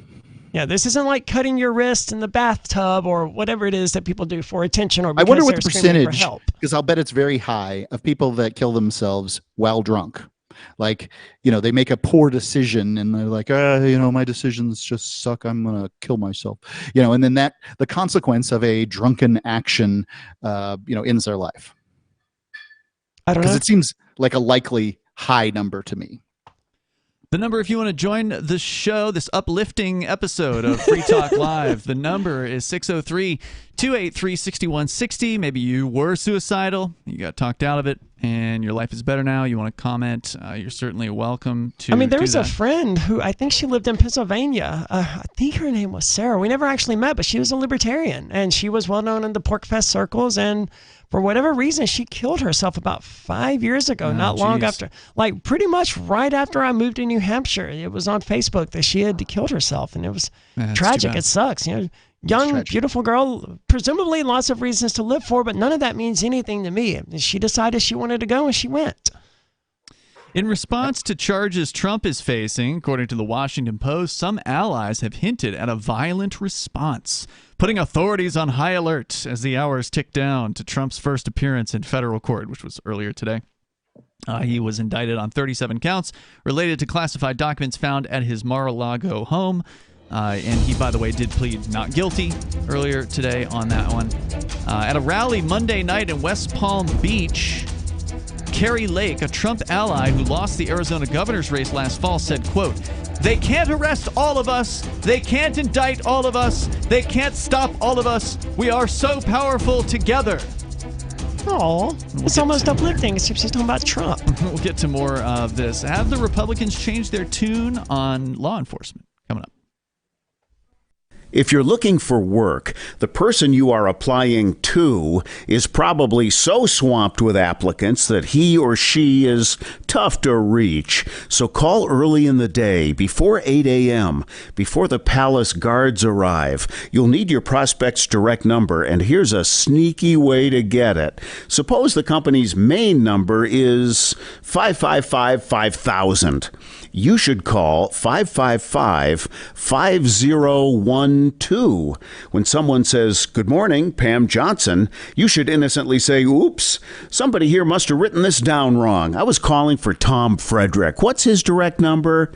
If the very next thing you hear isn't Pam giving you Tom's number, it may be, "Good morning, Tom Frederick." For more tips for job seekers and getting better results in all your day-to-day communication, hit survivalspeech.com. I'm Holland Cook. From Feature Story News in San Francisco, I'm Ira Spitzer. Donald Trump has pleaded not guilty to criminal charges alleging he retained dozens of classified documents after leaving office in 2021. The former U.S. president was arraigned on Tuesday in Miami, facing 37 counts in a federal investigation, including conspiracy and obstruction of justice. FSN's Sally Patterson has been covering this story from Miami.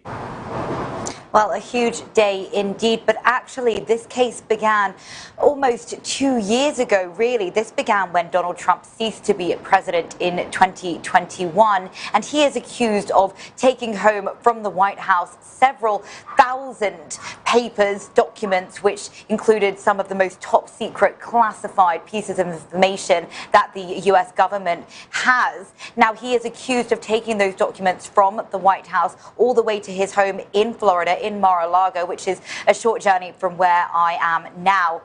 And he's accused of storing those away. And what's crucial as part of this case is it's not only that he's accused of hanging on to them when really he was meant to hand them over to the National Archives, but actually he's also alleged to have lied to law enforcement about what papers he did and didn't have, and also alleged to have told lawyers, wouldn't it be easier if we just said we didn't have these papers here at all? So there's two parts to this case. Donald Trump's supporters are claiming his indictment is politically motivated, with many branding the criminal investigation a witch hunt. Hundreds of those supporters gathered outside the Miami courthouse. It's all trumped up charges, and he's innocent. So that's why we're here. We're here to stand up with the one man that has stood up for we the people ever. Let the people decide. There's no need for the courts or the prosecutor to decide. Let the people vote whether they want him or not. They're only putting him in jail so that he can't win the election. Further signs that inflation is cooling helped give U.S. stocks a lift on Tuesday. Analysts widely believe this will give further reason to hold off on another interest rate hike this month. FSN's William Denzelo reports from New York. The Consumer Price Index, a closely watched inflation gauge, ticked up 4% year on year in May. That marks the slowest annualized rate since March of 2021. And gives further hope that price pressures are easing. That gave the markets a lift, with the Dow closing up 0.4%. The S&P and Nasdaq hit 13-month highs, ending the day up 0.7% and 0.8% respectively. The Federal Reserve's two-day policy meeting wraps on Wednesday, and analysts are pricing in a roughly 99% chance that they won't raise interest rates. The Fed's raised rates at their 10 previous meetings to help stem rampant inflation. William Denslow, New York. From Bureaus Worldwide, this is FSN. Don't miss a moment of Free Talk Live. Get our archives daily via our podcast at feeds.freetalklive.com.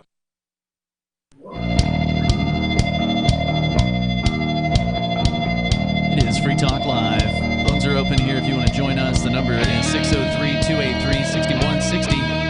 603-283-6160. Are the Republicans actually changing their tune about law enforcement? That is the question being asked by the Washington Post. Appears to be, I think, an opinion piece. We'll get into that a little bit further here. I am skeptical that they will have any kind of permanent change in their beliefs. The comments here, you're welcome to join. The number 603-283-6160. That's 603-283-6160. It's Ian, Aria, and Mark here tonight. And speaking of Marks, Mark Warden is with Porcupine Real Estate. He's the founder of Porcupine Real Estate and a longtime sponsor here on Free Talk Live. We've talked, of course, a lot about the libertarian migration here to New Hampshire that is ongoing, has been going on for 2 decades now as part of the Free State Project. And many, I think well over 1,000 people moved in 2021. 600, I think, officially moved in 2022. So these last couple of years have been record-setting years for people coming here as part of the Free State Project. But you also have to have somewhere in which to move, and you got to figure that stuff out before you get here usually. So you can go and sign up for the upcoming webinars that the folks over at Porcupine Real Estate are putting on. They're going to be covering some of the real freedom victories that we've had here in New Hampshire, and also some of the medical freedoms, gun freedoms, best practices for moving to the Free State, finding housing here. They're going to cover those things. You can get signed up for them. They're free to attend. Just have to sign up over at move.freetalklive.com. That'll just take you right over to the Porcupine Real Estate sign-up page. Once again, that's move.freetalklive.com. So if you've got questions about the community of liberty-minded people that are up here in New Hampshire, you got questions about the real estate scene, then you definitely want to get connected on these upcoming webinars. Just go to move.freetalklive.com to get signed up. And you can also watch previous ones by going to their YouTube channel, which is called Porcupine Real Estate. We continue here with your calls. I just want to mention real quick that Porcupine Real Estate will help you with renting as well as buying. That's right. I think it's a good idea to rent your first year in New Hampshire just to figure out where you want to be in the state, and that, you know, buying is a kind of a decision that, and oftentimes you really want to commit to for a number of years. Yep, that's good. That's good advice. Let's go to Major Payne. He's on the line in Michigan. Go ahead, Major. Yeah, you guys were talking about the whole suicide thing, but one point nobody brought up was the how selfish and self-centered it is to do it because of all the pain you leave for the people behind you. A buddy of mine, he had a beautiful wife, 3 little beautiful tow-headed babies, from like 8 to 3 or something. And he was a good carpenter. He lived around a little pothole lake. He had all the work around the lake there. But I mean, I've been an independent contractor my whole life too, and sometimes winters up here get tough. The bean pot gets mighty low, and so Christmas was coming, and he was obviously broke, and he must have tied one on. He was a drinker, but anyway, he got in his head because he had this life insurance policy that if he killed himself, his kids could have Christmas. Does life insurance cover suicides? Some of them do. I don't know. He had some kind of a policy that he figured was going to cover it because he died. He didn't. Couldn't be logged as a suicide because he killed himself in his automobile. Okay, there's a T-bone intersection way out in the country. Mm-hmm. You got a cornfield on both corners, so you can see traffic coming a half mile away, right? Well, where the straight road comes into the T-bone, there's like a 3-4 foot big cottonwood tree. And so he was barreling at this damn thing, and there was traffic coming. There was a little bar on the corner, and somebody spotted him because he turned around and made that run 2-3 times before the traffic was clear, and then he went headfirst into that damn tree. Yeah, and I also don't necessarily agree that it's selfish for someone to kill themselves. That there's a lot of variables there. I don't think it's... Harry, think about them kids. You think them kids would have rather had candy canes and a new bicycle or their father? I'm not going to make any assumptions about what those kids would have wanted, man. I don't think you should either. I think it's a safe bet. For those children for the rest of their lives. I think that's... I don't think that's true. Well, let me ask you this, Aria. You have stated on the show that... hold on just one second. You've stated on the show that one has a responsibility as a parent to provide certain things to their child, right? Yeah. Well, is one of those things being alive the amount of time that you can be alive? I am not saying it's good for people to kill themselves. I'm saying I don't necessarily agree that it's always selfish to kill themselves. And you're both going to this one example of, okay, but it's selfish to your kids. Okay, well then let's remove kids from the equation and just have someone who kills themselves again. But it is a realistic thing. I mean, I agree that people have a right to end their own lives. Yeah, I also... we just keep going right back to, but the kids, won't someone think of the children? And I hate that tactic. Well, I mean, it is a pretty... effed up situation. Major, hang on one sec. I have also known someone who has had this happen, where the dad did kill himself. I believe it was a messy one, as a matter of fact. I Men don't think he killed did it in themselves front of more violent ways. I don't think that he did it in front of the kids, which of course would be even more damaging. But it was something where, you know, they were pretty young at the time, and I don't think there's any doubt that it has had some kind of negative or deleterious effect on the lives of those now adult. They've grown up, but that's got to be a tough thing to deal with as a very young child. So I definitely get the argument that if you've got kids, you definitely have. You have an investment that you should probably pull through on. Sure, but that's very different from saying that suicide is always selfish.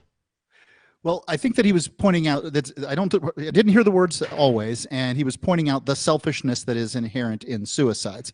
And kids are the easiest thing to go to. I'll give you that. Saying that it's inherently selfish, Mark, is the same as saying it's always selfish. Jesus Christ. Selfishness. There is inherent selfishness in suicide. There isn't. That in some cases exists more than others. Well, I think that it is selfish, and I don't think that that's necessarily a bad thing. I mean, we're all selfish. We all do things for ourselves before anybody else. Okay, in that context, sure, it's selfish. Yeah, if you don't take care of yourself first, then how can you help anybody else? And similarly, somebody who's committing suicide is thinking about themselves, right? Like they're thinking, whatever their problem is, right? Whether it's they have a terminal illness, and then, of course, most people would agree that's fine. Take your life. That sucks to saddle your kids with that. Or maybe it's just that you are depressed and you don't like, whatever is happening in your life at that moment, and you want to end it all because of you, right? Like most people don't kill themselves because of other people. They kill themselves because of what they perceive is wrong with them, I would presume. I don't know, Ian. I'm thinking about this, and this is Aria's point of argument. It really gave me some interesting ways to think about this. But in fact, the reasons for suicide that I find most acceptable are the ones that are less selfish. So, for instance, if I've got some kind of disease that's going to keep me, just sucking on the family's wealth for month after month, year after year, until I've depleted all my wealth and I don't get to give anything to my kids. Please don't make me hang around being a babbling fool and not being able to leave money to my kids. But at the same time, I can see somebody, killing themselves over just being in pain, right? Like they have an illness and they're just that's selfish. Yeah. It's selfish though, right? Like if you say I have a debilitating pain in my back, and the only solution I can come up with it is killing myself. I find that acceptable. But it is selfish at the same time. So I guess I'm stuck in some kind of netherworld here. I don't find psychological reasons acceptable, but that's because I always feel like, buck up, camper, you can make it through. It's just the kind of person I am. I don't give much credence to my own psychological problems because I know they can be overcome. So I don't give much credence to anybody else's either.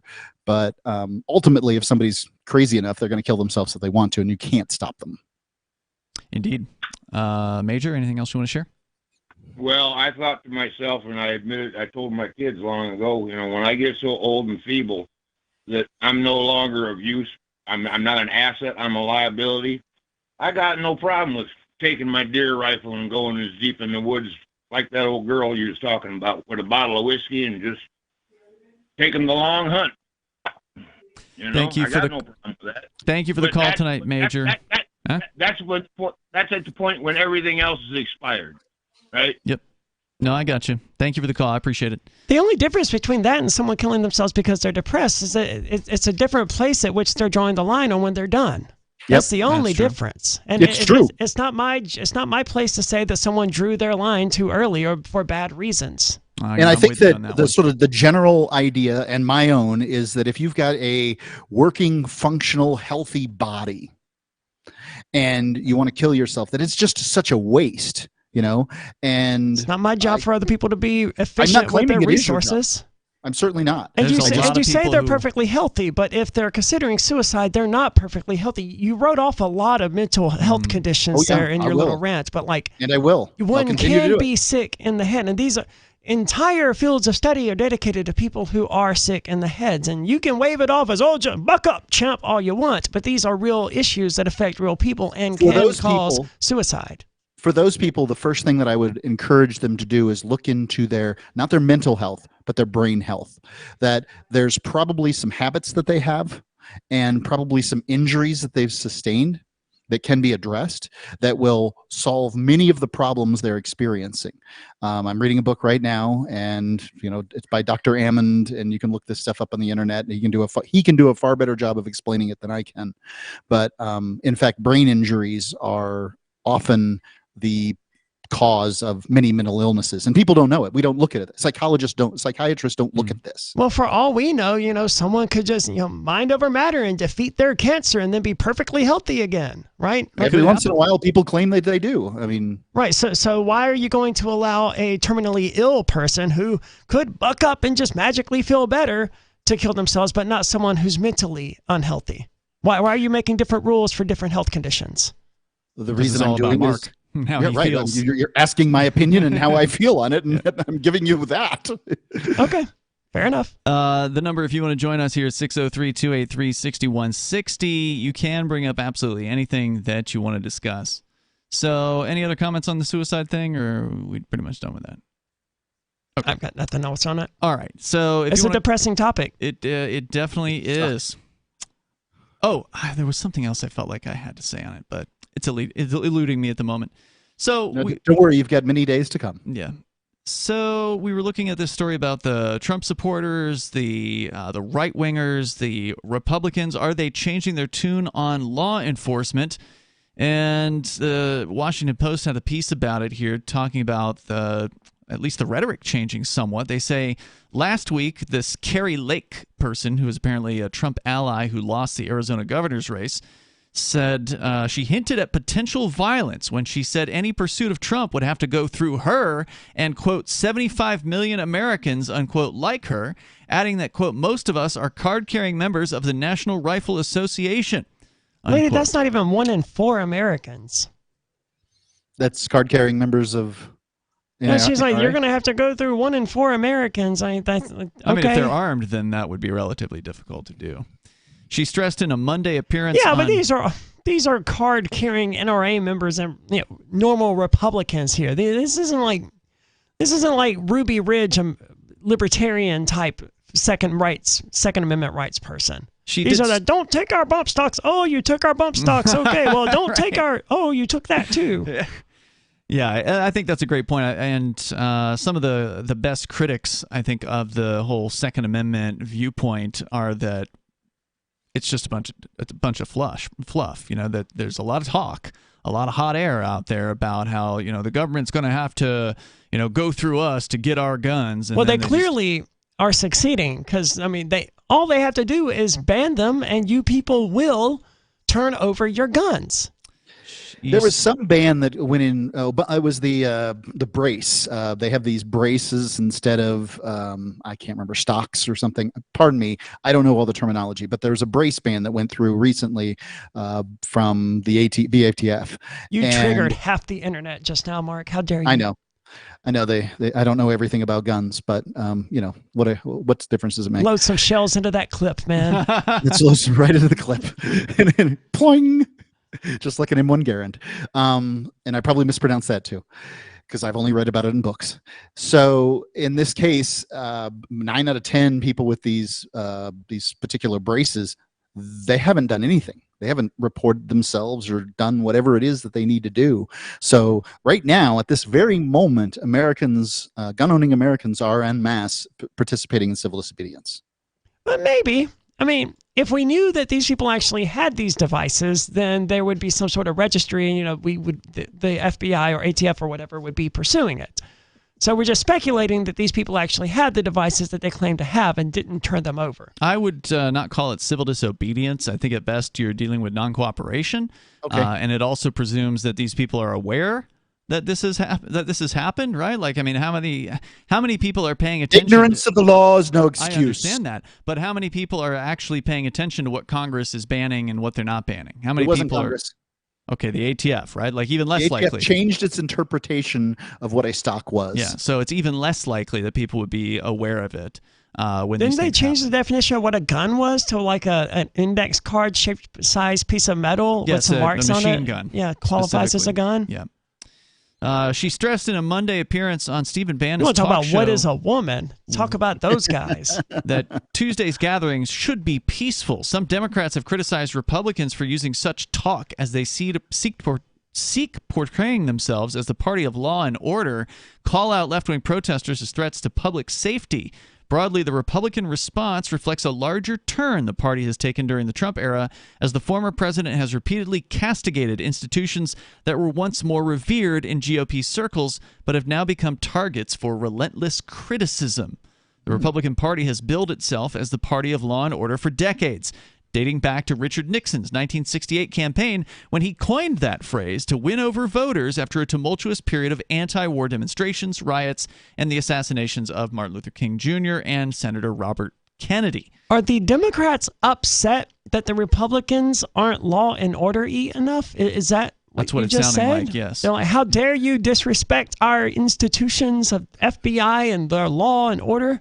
So the Democrats are the law and order candidates now? Yes, that's when I was apparently what's listening to this Lake character that Ian was talking about in the beginning of the article, I was hearing all the rhetoric that she was saying, and I was applying it to leftists. I don't find any surprise to that verbiage coming out of the mouth of some leftist protester at some leftist event, except for the NRA part.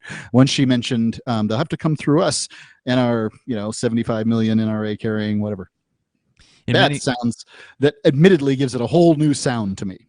In many elections that followed, GOP leaders touted their tough-on-crime policies, including Trump, who echoed Nixon's phrase throughout the 2018 midterms and the 2020 election when he argued that voters would be choosing between, quote, law and order on one side and chaos on the other. And of course, he was touting all the endorsements he got from policing agencies and policing unions and things like that. Isn't the irony in this that like he ran on the campaign of like locking up Hillary? It was like lock her up or whatever, and like didn't he toughen up some of the laws in regard to classified information so that and they then could they convicted him under it? Yeah, I think I've heard that.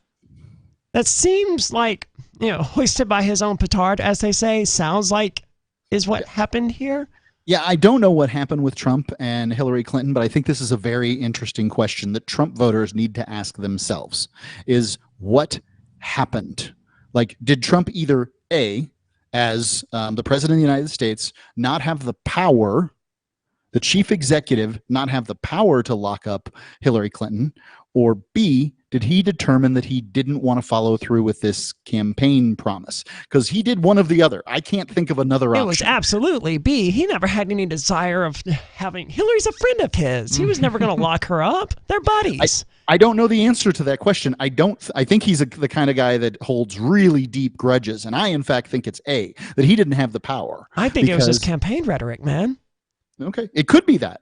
But it's one or the other. Yeah. Well, I mean, technically, he runs the executive branch as the president. So, I mean, in theory, he should have the power in theory, to... he could certainly say to any policing agency, presumably the FBI, hey, I want thorough investigation of Hillary and that server she had in her basement that was wiped, and her emails and this and that, and whatever it is else that is claimed to be illegal that she's done. Presumably, and I can't presume anything else, presumably he would have the power to have that investigated, right? I think you're incorrect, and I think his actual presidency demonstrates that. The FBI director Comey, or whatever his name was, repeatedly was launching investigations into Trump while Trump was president. So, I mean, if the president could just say, no, FBI, you have to investigate this person and not me, then he would have said, call off your investigation into me. Well, I'm not saying that he could call off, that he could have an investigation called off on himself, but he could certainly, it would presume, as Comey's boss, he should be able to tell Comey, investigate this, and this, as though they are. I'm just going to have to watch that Jeffrey Tucker video from PorcFest last year, because he goes over this. He may be head of the executive branch, but that doesn't mean he has unilateral authority to do whatever he wants within the executive branch. Well, if you find a link to it, will you please send it to me too? Because I'm interested in watching. Yeah, I think that essentially makes the argument that he doesn't have the power, right? So, right. I don't think he has the power, but I also don't think he ever had any intention of pursuing it. I think you're probably right about that.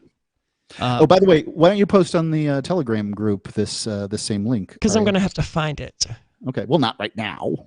I mean, if people want to, they can look at the Free Talk Live episodes of Forkfest from or PorcFest from last year or the year before, because now I don't even remember.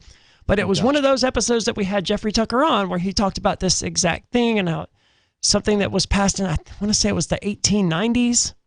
And the idea being that there's this administrative state that is just takes on a life of its own. Yeah, it has tenure, so to speak, and is sort of immune to the president. Right, which is why all the talk from Republicans about getting rid of the FBI is, not going to go anywhere. What was the word you just used? The administrative state. That's it, because I think that was the exact terminology that he used. So that's going to help me find it. Yeah, I think if you look on Brownstone Institute, which is his website, that's where he's working these days. I think he's probably written extensively about that. So just search for that. I've got a YouTube here. I looked up what you said, Jeffrey Tucker Administrative State PorcFest, and I have from December 9, 2022, the administrative state cannot win, Jeffrey Tucker. Yeah, that would be it. For hundreds of years, a secret state has been growing within the state, one that is not subject to elections and tries to insulate itself, Sure. And we obviously can't play the video here, but he was on the day that he gave that speech to talk about that topic, or maybe it was the day before he gave that speech or whatever. But it was really good, really compelling episode, and I learned a lot. I wish I could remember the specifics, but the gist of what I learned was that despite being the head of the executive branch, the president is very limited in what they can and can't do to the executive agencies within that branch. Well, I'm looking forward to watching it. Carol Vahansky, a stay-at-home mom from Brevard County, Florida, who attended Lake's event, said, quote, "The Republican Party is the party of law and order, but it should be law and order for everybody. And it seems like they're going after only certain people," she said. What does she mean by that? Because that's not Trump specifically. Yeah, Trump. I guess the statement is the alphabet soup agencies are targeting libertarians, which has always been acceptable, and now righties too, and we hate that. Okay. Yep. Now that they're going after their guy, now all of a sudden the FBI is a concern for some of these Republicans. Let's see. Tim Scott, another presidential hopeful, called the federal case against Trump a, quote, serious case with serious allegations, but he also said he believed federal investigators were applying a double standard. He says you can't protect Democrats while targeting and hunting Republicans, he said. Well, I mean, that's exactly it. Hillary was running her own email server, guys, and that it was processing classified information. Like, she definitively, demonstrably mishandled classified information with her email server, but she didn't get charged. Yeah. No one's indicting her. Well, when they asked her about it, she deleted everything. When they asked Trump about it, he refused. He hemmed and hawed and didn't give up the information. Well, he tried flushing some stuff down the toilet. He tried. He thumbed his nose at authority. Polling from Pew Research Center suggests the GOP attacks on the FBI and the Justice Department have had an effect. Only 38% of Republican and Republican-leaning adults said they viewed the FBI favorably in a survey released in March, and about 40% of those respondents... It was probably 100% of your jury. Yeah. And about 40% of those respondents viewed the Justice Department favorably. Although Pew's older data is not comparable because of changes in the survey mode and the wording of the questions, an earlier survey showed that before Trump took office, most Republicans had a positive view of the FBI. So at least as far as the polling numbers go, things are shifting. But once the Republicans get control in D.C., I expect all of those numbers will reverse. Free Talk Live. And I still swore to the Commander-in-Chief. What oath is higher? I'm not going to stand up and go AWOL because I don't believe. Well, wait. Nobody said you had to go AWOL. Did you swear 2 oaths? One to the Commander-in-Chief and then one to the Constitution? You swear one to the Constitution as your Commander-in-Chief as your executive order. Which part of the oath is the priority? Is it upholding the Constitution? Well, so whatever the Commander-in-Chief says is what goes. That sounds like a cult of personality to me. It doesn't matter if it's unconstitutional. This is a nation of laws, supposedly, I was told, and since the Constitution's the highest law in the land, if the Commander-in-Chief violates that piece of paper, then you should, as a person who swore an oath to that Constitution, go in there and arrest him. Okay, well, I you're making sense. Yeah, I'm trying. Free Talk Live, 7 nights a week from 7 to 10 Eastern, live on the Liberty Radio Network at LRN.FM. So you've signed the Shire Society Declaration and are planning your move to New Hampshire to be around more liberty-oriented people. Next, sign up for the Shire Society Forum at forum.shiresociety.com. There are a bunch of people there who are already in the Shire, and they want to meet you. If you're already in the Shire physically, you should also come by the forums. Remember, not everyone uses Facebook. New people are signing up for the Shire Society Forum every month, so drop in and say hello at forum.shiresociety.com. Tired of cancel culture? Sick of mega tech corporations holding an axe over your head? Join the LRN.FM Matrix chat server. It's self-hosted, so no one else can tell us what to do or say. Don't like the existing channels? You can make your own. You can even connect into some of our channels from other Matrix servers. It's federated. For the full LRN.FM Matrix experience, though, you should join our server via the step-by-step instructions at chat.lrn.fm. Chat.lrn.fm. You're listening to the live edition of Free Talk Live. Hour number 3 is next after the news here on the Liberty Radio Network at LRN.FM. From Feature Story News in San Francisco, I'm Ira Spitzer. Donald Trump has pleaded not guilty to criminal charges alleging he retained dozens of classified documents after leaving office in 2021. The former U.S. president was arraigned on Tuesday in Miami, facing 37 counts in a federal investigation, including conspiracy and obstruction of justice. FSN's Sally Patterson has been covering this story from Miami. Well, a huge day indeed, but actually this case began almost 2 years ago, really. This began when Donald Trump ceased to be president in 2021, and he is accused of taking home from the White House several thousand papers, documents, which included some of the most top secret classified pieces of information that the U.S. government has. Now, he is accused of taking those documents from the White House all the way to his home in Florida, in Mar-a-Lago, which is a short journey from where I am now. And he's accused of storing those away. And what's crucial as part of this case is it's not only that he's accused of hanging on to them when really he was meant to hand them over to the National Archives, but actually he's also alleged to have lied to law enforcement about what papers he did and didn't have, and also alleged to have told lawyers, wouldn't it be easier if we just said we didn't have these papers here at all? So there's two parts to this case. Donald Trump's supporters are claiming his indictment is politically motivated, with many branding the criminal investigation a witch hunt. Hundreds of those supporters gathered outside the Miami courthouse. It's all trumped up charges, and he's innocent. So that's why we're here. We're here to stand up with the one man that has stood up for we the people ever. Let the people decide. There's no need for the courts or the prosecutor to decide. Let the people vote whether they want him or not. They're only putting him in jail so that he can't win the election. Further signs that inflation is cooling helped give U.S. stocks a lift on Tuesday. Analysts widely believe this will give further reason to hold off on another interest rate hike this month. FSN's William Denzelo reports from New York. The Consumer Price Index, a closely watched inflation gauge, ticked up 4% year on year in May. That marks the slowest annualized rate since March of 2021. And gives further hope that price pressures are easing. That gave the markets a lift, with the Dow closing up 0.4%. The S&P and Nasdaq hit 13-month highs, ending the day up 0.7% and 0.8% respectively. The Federal Reserve's two-day policy meeting wraps on Wednesday, and analysts are pricing in a roughly 99% chance that they won't raise interest rates. The Fed's raised rates at their 10 previous meetings to help stem rampant inflation. William Denslow, New York. From Bureaus Worldwide, this is FSN. With FSN Spotlight, I'm Simon Marks. Today, looking at the life and legacy of Silvio Berlusconi, the media tycoon who became Italy's populist prime minister. He died on Monday at the age of 86. Berlusconi was a former crooner on cruise liners who went on to build a massive media empire and then entered politics in 1994 after a series of bribery scandals rocked Italy. He was a close friend of Vladimir Putin, defended him to the end, and was dogged by by scandals of his own, including so-called bunga sex parties attended by members of the global elite.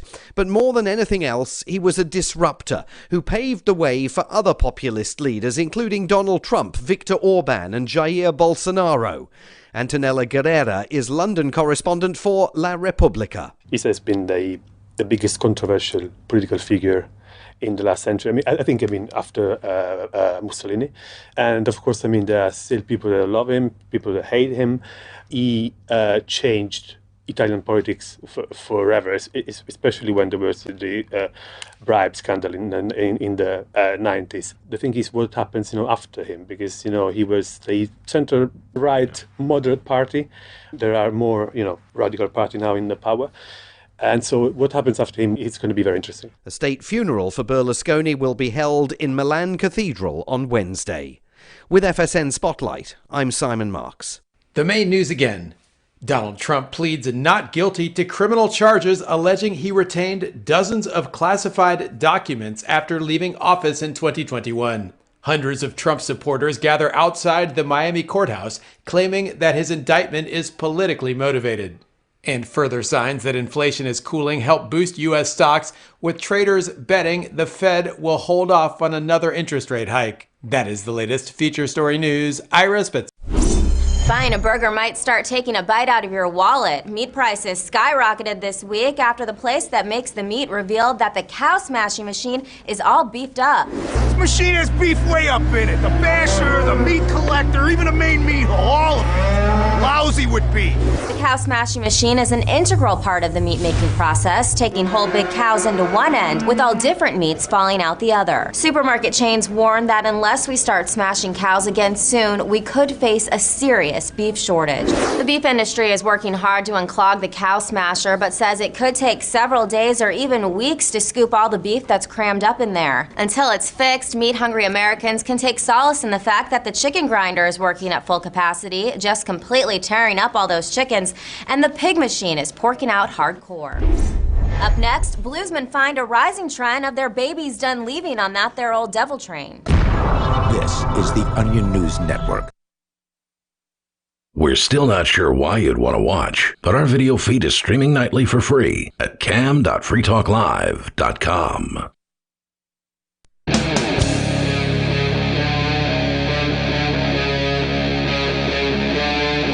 Free Talk Live.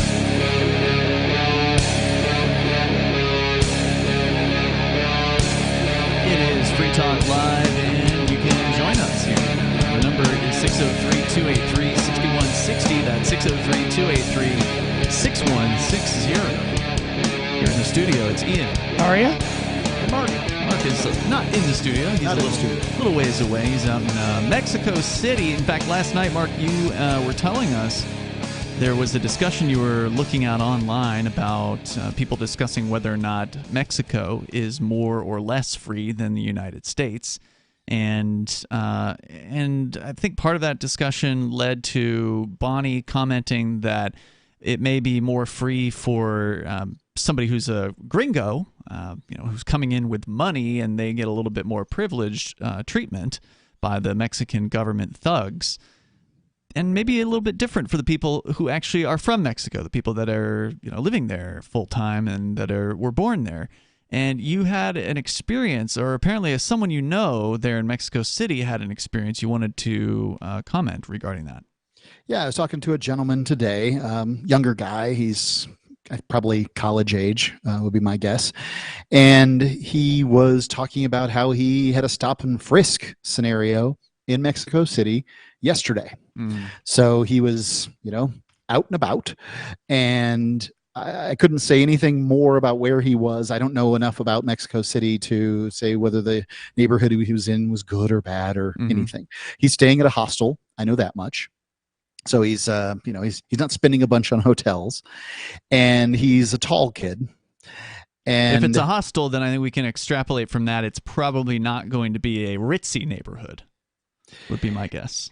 Yeah, I mean, usually it's just the hostels tend to spring up in the places people want to stay, though. It's not ritzy, certainly not. So he said he made eye contact while talking. He was on the phone with his dad, and he made eye contact briefly with, the guys driving by in the trucks. Here in Mexico, you'll often see what look like army guys that are in fact just cops, and even sometimes they'll have like a 50 cal mounted. Well, in these the are back. federal cops, just to be clear. This is Fed cops, right? Yep. Okay. And so, these guys they pulled around, and he's just talking on his phone. They come up to him and they're like, "What are you doing? What are you doing? Why were you running?" And that was the first thing they're asking is, "Why were you running?" Was he running? No. Okay. And this is already the off to a equivalent great of start.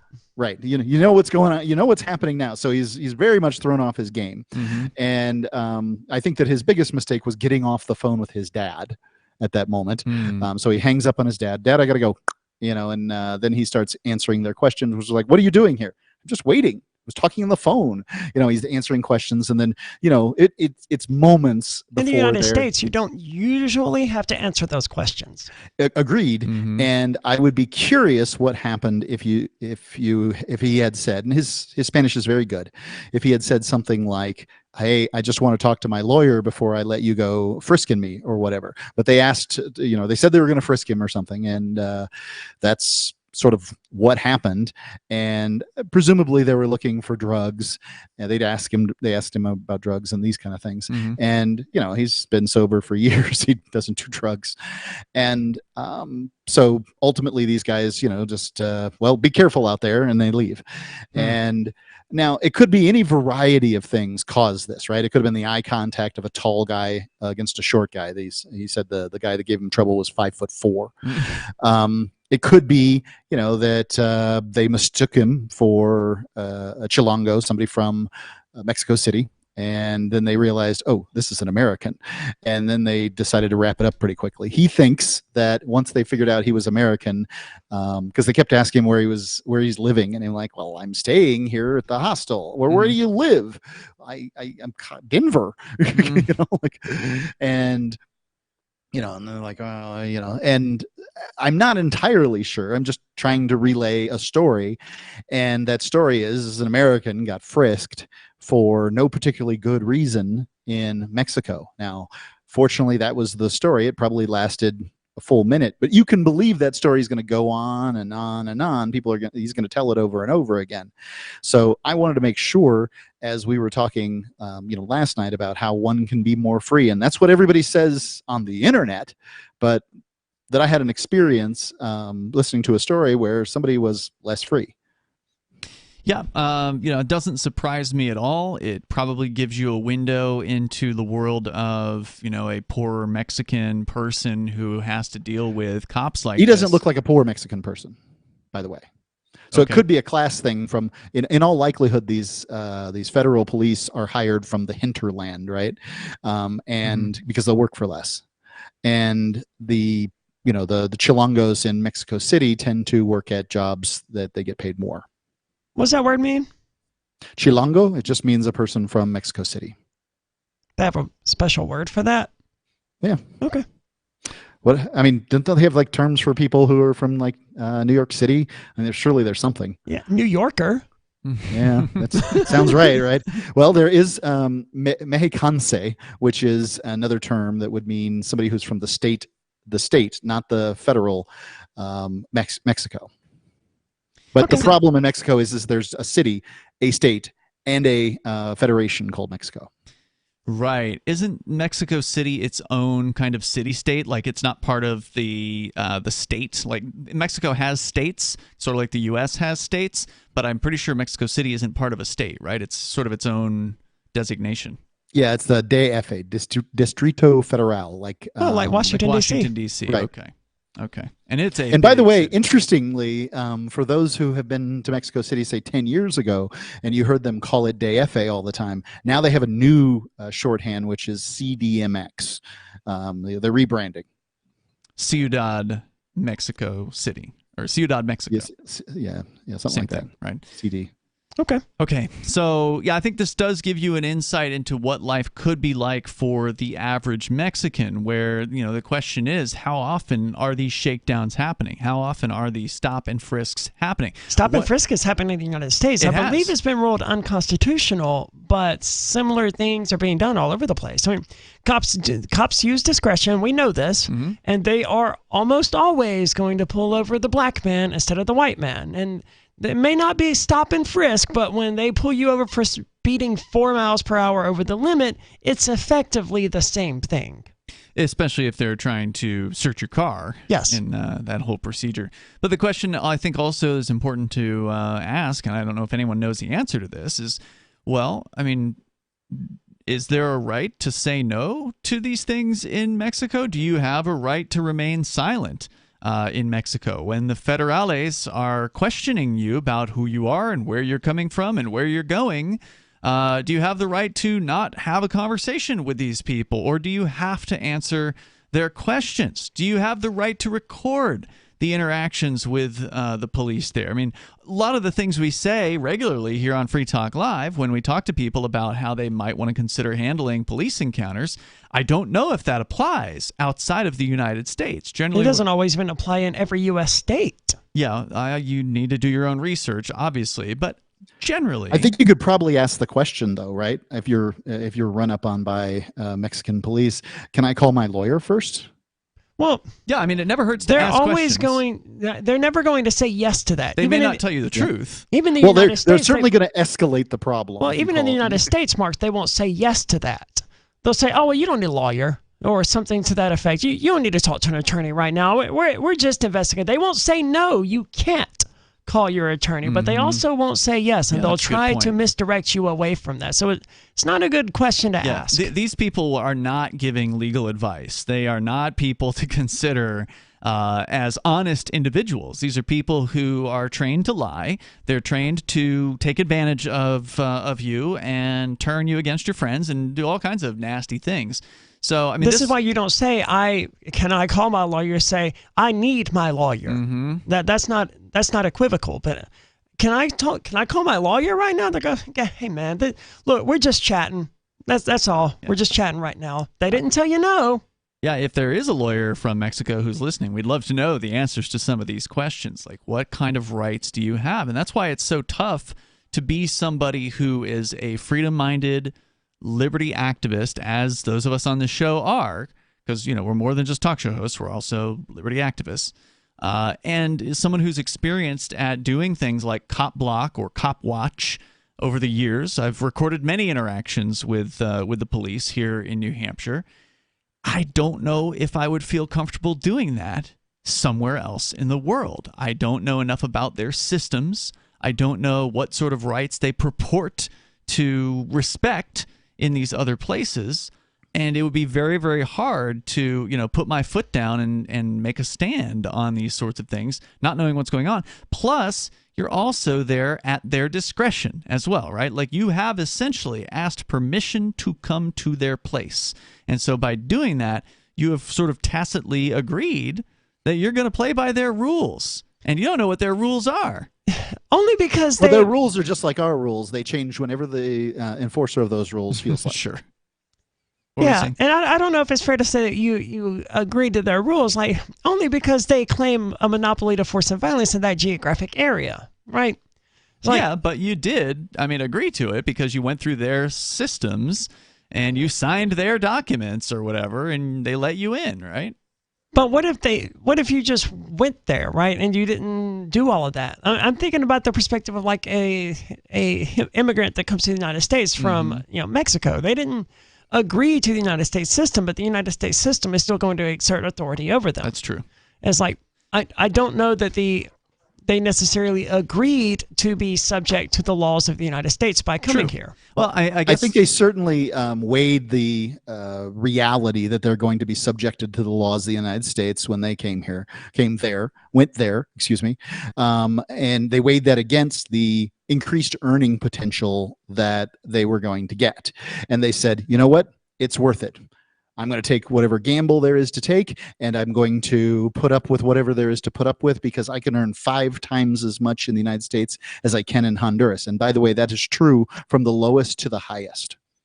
I think I've heard, now I've never actually crossed the Mexican border on land, so I've never been able to verify this, but I've heard the claim that you can actually drive into Mexico and just simply drive past the Border Patrol stations. And I did, yeah. You've done this. Yeah. I mean, that's what I would expect because like almost I just drove in. Yeah, almost no one's like sneaking over the border in that direction, right? Yeah. Well, I think that I guess you don't have when to you sneak, drive that's the point. in my opinion, when you drive in, you know the reality is that you're going to be dealing with. They've got law enforcers in Mexico. They got law enforcers in the United States. They got law enforcers everywhere, and you're going to be dealing with their system wherever it is, and that's just the de jure system. It's just a reality you're dealing with. Like when you come to my house, you're going to be dealing with my rules. No smoking indoors, for instance. I've heard, though, that they could, in theory, come after you, like chase you down if you don't go to the check-in Border Patrol stations, but that there's a good chance that then why don't they put them on the border? I'm sorry? Yeah, I don't know. Well, what circumstance does it make sense to put the little hut wherever the check-in place is, way back? You got to go find it in town. It's in a strip mall. What sense does it make to put that way back there and not put it right on the border where the United States has it? You know what? Hold on. Who puts Talking this about in? Mexico. Okay. In Mexico, it's just in some strip mall someplace. So, okay. Go find it. The way I would have pictured this was like you pass through the American checkpoints or whatever, and they've got their No, guards you don't have to there. go through a checkpoint to go to Mexico. Not yet. Okay, whatever. But immediately past that, there's the Mexican checkpoint. It's the exact same thing, but it's Mexicans instead of Americans. That's what I would it's like expect. in Canada. Yes.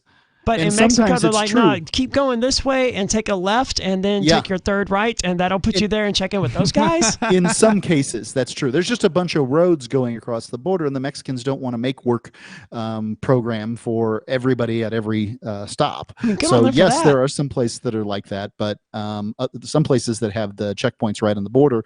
Other places are like, go check in, and maybe they'll be open. Isn't that awesome? That is, man. I kind of like it. You're saying this is like a bad thing? No, I don't think he's saying that. Okay. So you actually did this, Mark. You actually crossed into Mexico, did not go to the checkpoint, and then where did you go after that?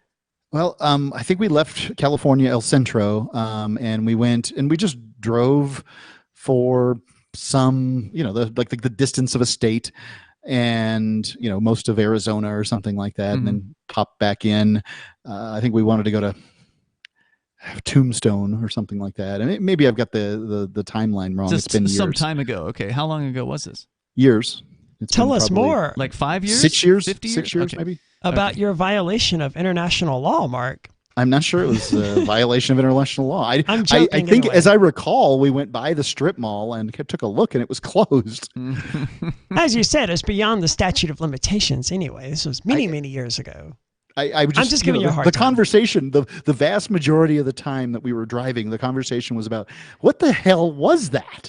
What kind of, as Americans, we don't get it.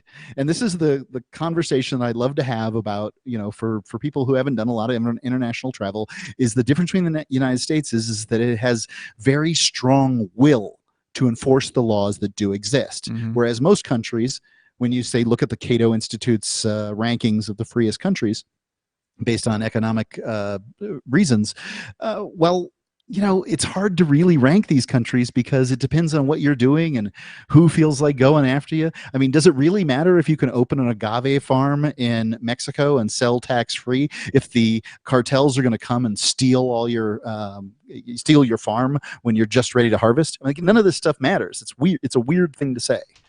Let's go to the phones here. Caller, you're on Free Talk Live. What's your name? Hey, I'm Andrew. Andrew, you're on the air. Hey, I've got a question for Mark. Yes. Mark, don't you promote moving to Honduras? Well, I promote going to where you're treated best. And I think that there are a couple of places in Honduras that one could make an argument are the freest places in the world. So why aren't the people in Honduras going to those places instead of coming to America? Well, you've got me really befuddled there. Okay, I'll be happy to answer the question for you. So, what? Go ahead, Mark, with your answer to the question. I'm waiting for your answer. It just seems like a lot of hypocrisy. Okay. Well, do you want an answer or do you want to get me? Because I'll go ahead and let you just rail against me if you'd like. I mean, it's not hard to get you, Mark. You leave yourself wide open for gotcha moments. Okay. So. Can you tell me how you got me? Because I'd like to be able to get better for the future. Well, I mean, it just doesn't make any sense. You're like, oh, these people from Honduras, they want to move to America because they have such a better life. But then you're like, they make 5 times as much. To move to Honduras from America, so it doesn't make any sense to me. Well, what I would say, in fact, is if you just said that, you can go back and listen to it. What I would say is if you care deeply about the ideas of liberty, that there are places in Honduras, ZEDEs, they're called Zonas Económicas, Economic and Education Development Zones, and that these places now currently have a few housing units, and by a few I mean like 64, I think, is the current number.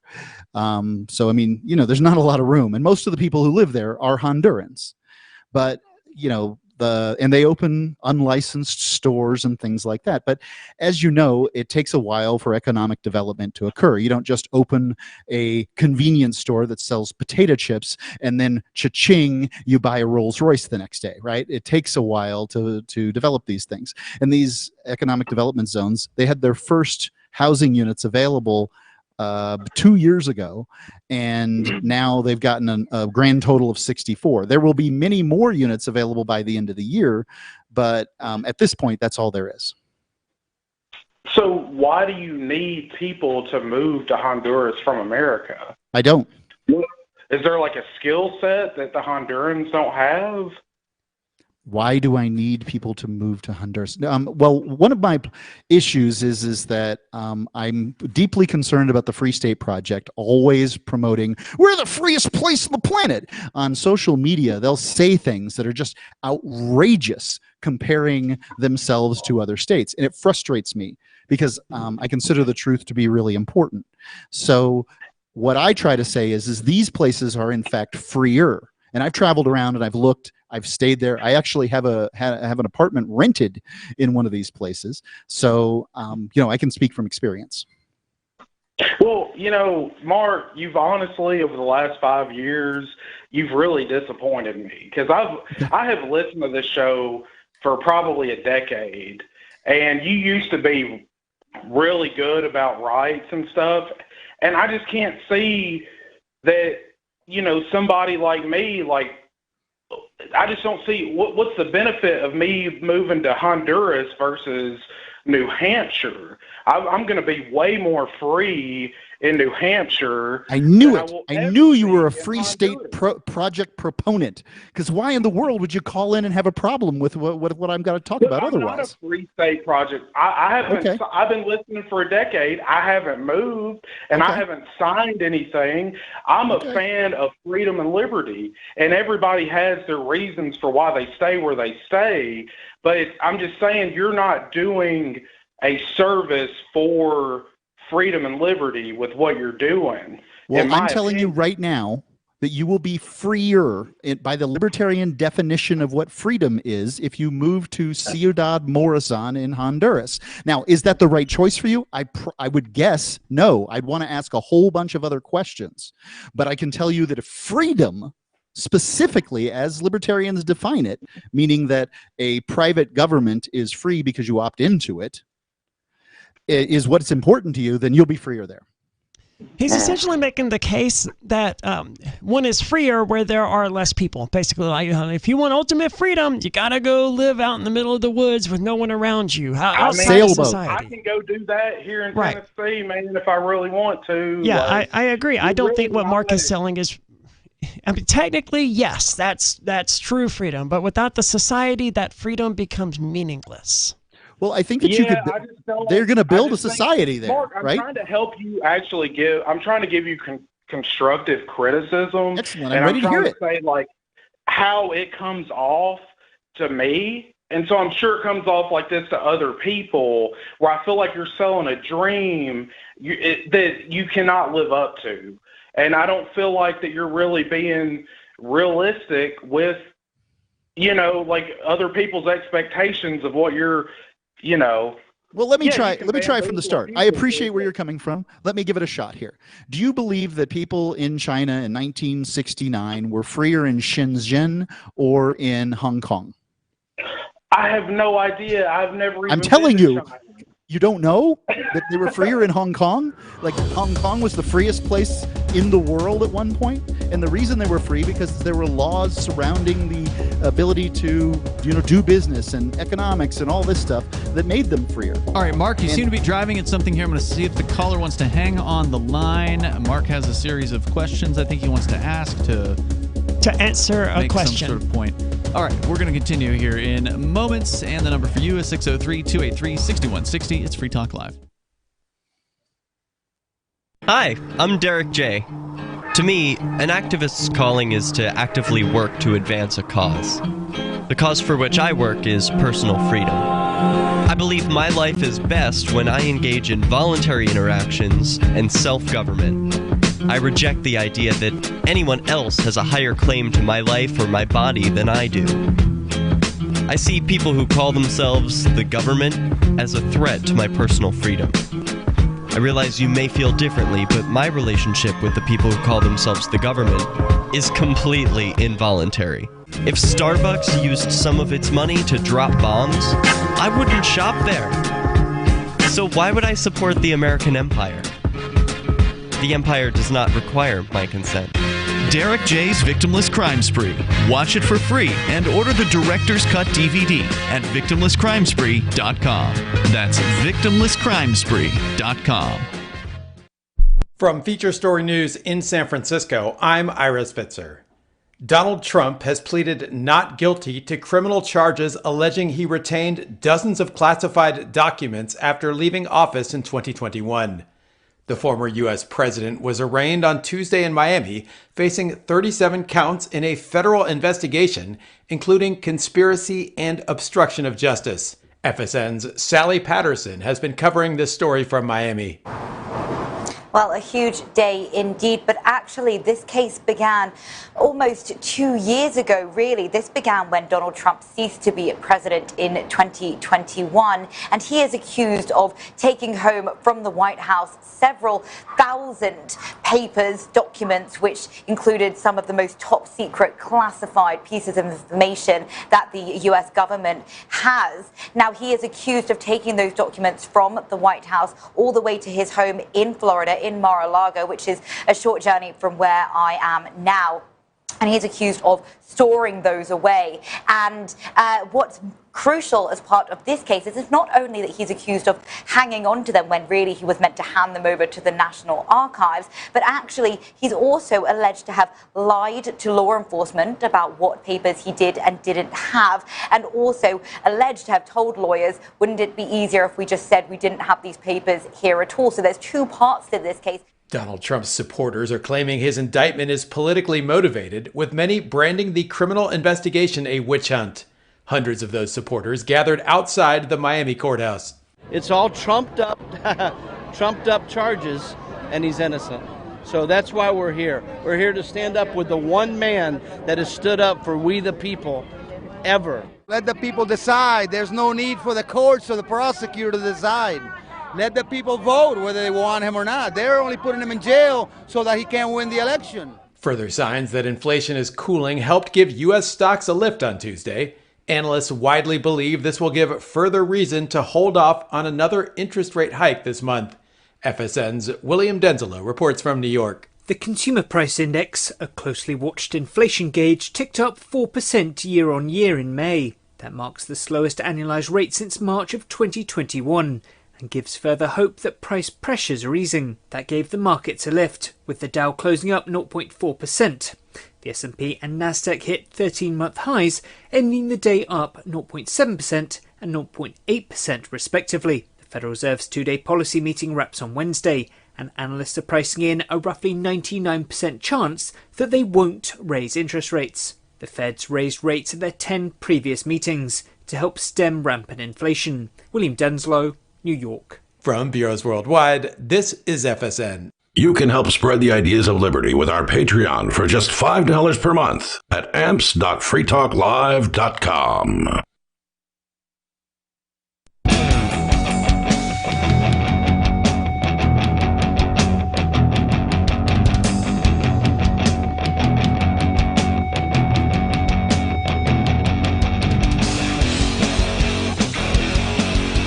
It's Free Talk Live, and we have time for you. If you dial in now, we get you on the air. The number is 603-283-6160. That's 603-283-6160. Ian, Aria, and Mark joining you here tonight. And this hour of Free Talk Live is brought to you by Dash. It is digital cash. Dash is a cryptocurrency designed to be used for spending. In fact, last year, Dash launched a killer app that allows you to spend Dash at over 155,000 locations across the United States, including major retailers, brands, companies that you are familiar with, you probably have nearby you. And the killer app aspect of this is that you get a discount for paying in Dash. This is one of the biggest problems that cryptocurrency has as a whole, which is actually incentivizing people to spend crypto. Crypto has this big thing of hold. You just buy it and hold it, and then we're going to take over the world by never spending it. They're like the gnomes from South Park, where it's like step 1 or phase 1, buy Bitcoin. Step 2, question mark. Step 3, take Total over the domination, world. Yeah. No, you have to actually be able to use it in order for it to be useful, in order for people to adopt it, in order for people to want it, etc. And so Dash is helping make this possible with Dash Direct. That's the name of the app.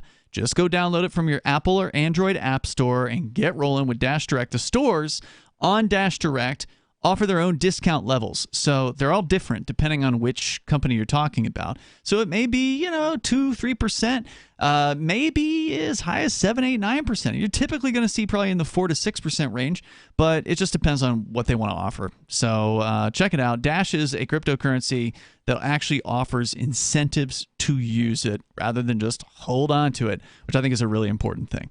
So once again, the app is called Dash Direct. And, of course, Dash is one of the oldest cryptocurrencies out there. It's widely available on exchanges and in multi-crypto wallets. It's easy to get and use Dash. You can start by learning more at Dash.org. And thanks to the Dash DAO, the Decentralized Autonomous Organization, for sending us 32 Dash per month to promote Dash on the air. You can visit Dash.org to learn about Dash. That is Dash.org. We have Andrew still with us, calling from the Memphis, Tennessee area. Andrew, you're back on with Mark. Mark was, you had kind of... He said Memphis? I knew he said Tennessee. Yeah, I asked him on the... Nice. while I'm he from was Memphis, on hold. more or less. So, anyway, Andrew, you had called Mark sort of out in regards to his advocacy of people who love freedom. He says they should move to these social or these economic freedom zones, these ZAs in Honduras, which, as we've discussed in recent months, have been under fire by the Honduran government. There's a whole legal situation that's in the midst of being hashed out down there. But Mark is still making the claim that it is the most free thing. And then you were being skeptical of that. Mark's then had some questions for you, I think. And Mark, did you want to continue with that? Yeah, I want to actually abandon the questioning thing. I just want to make a point, right? So Hong Kong was successful because it was for two reasons. A, it's far more economically free than China, near which it sat. And it's very close to China, so it made a great place to sort of interface with the Western world.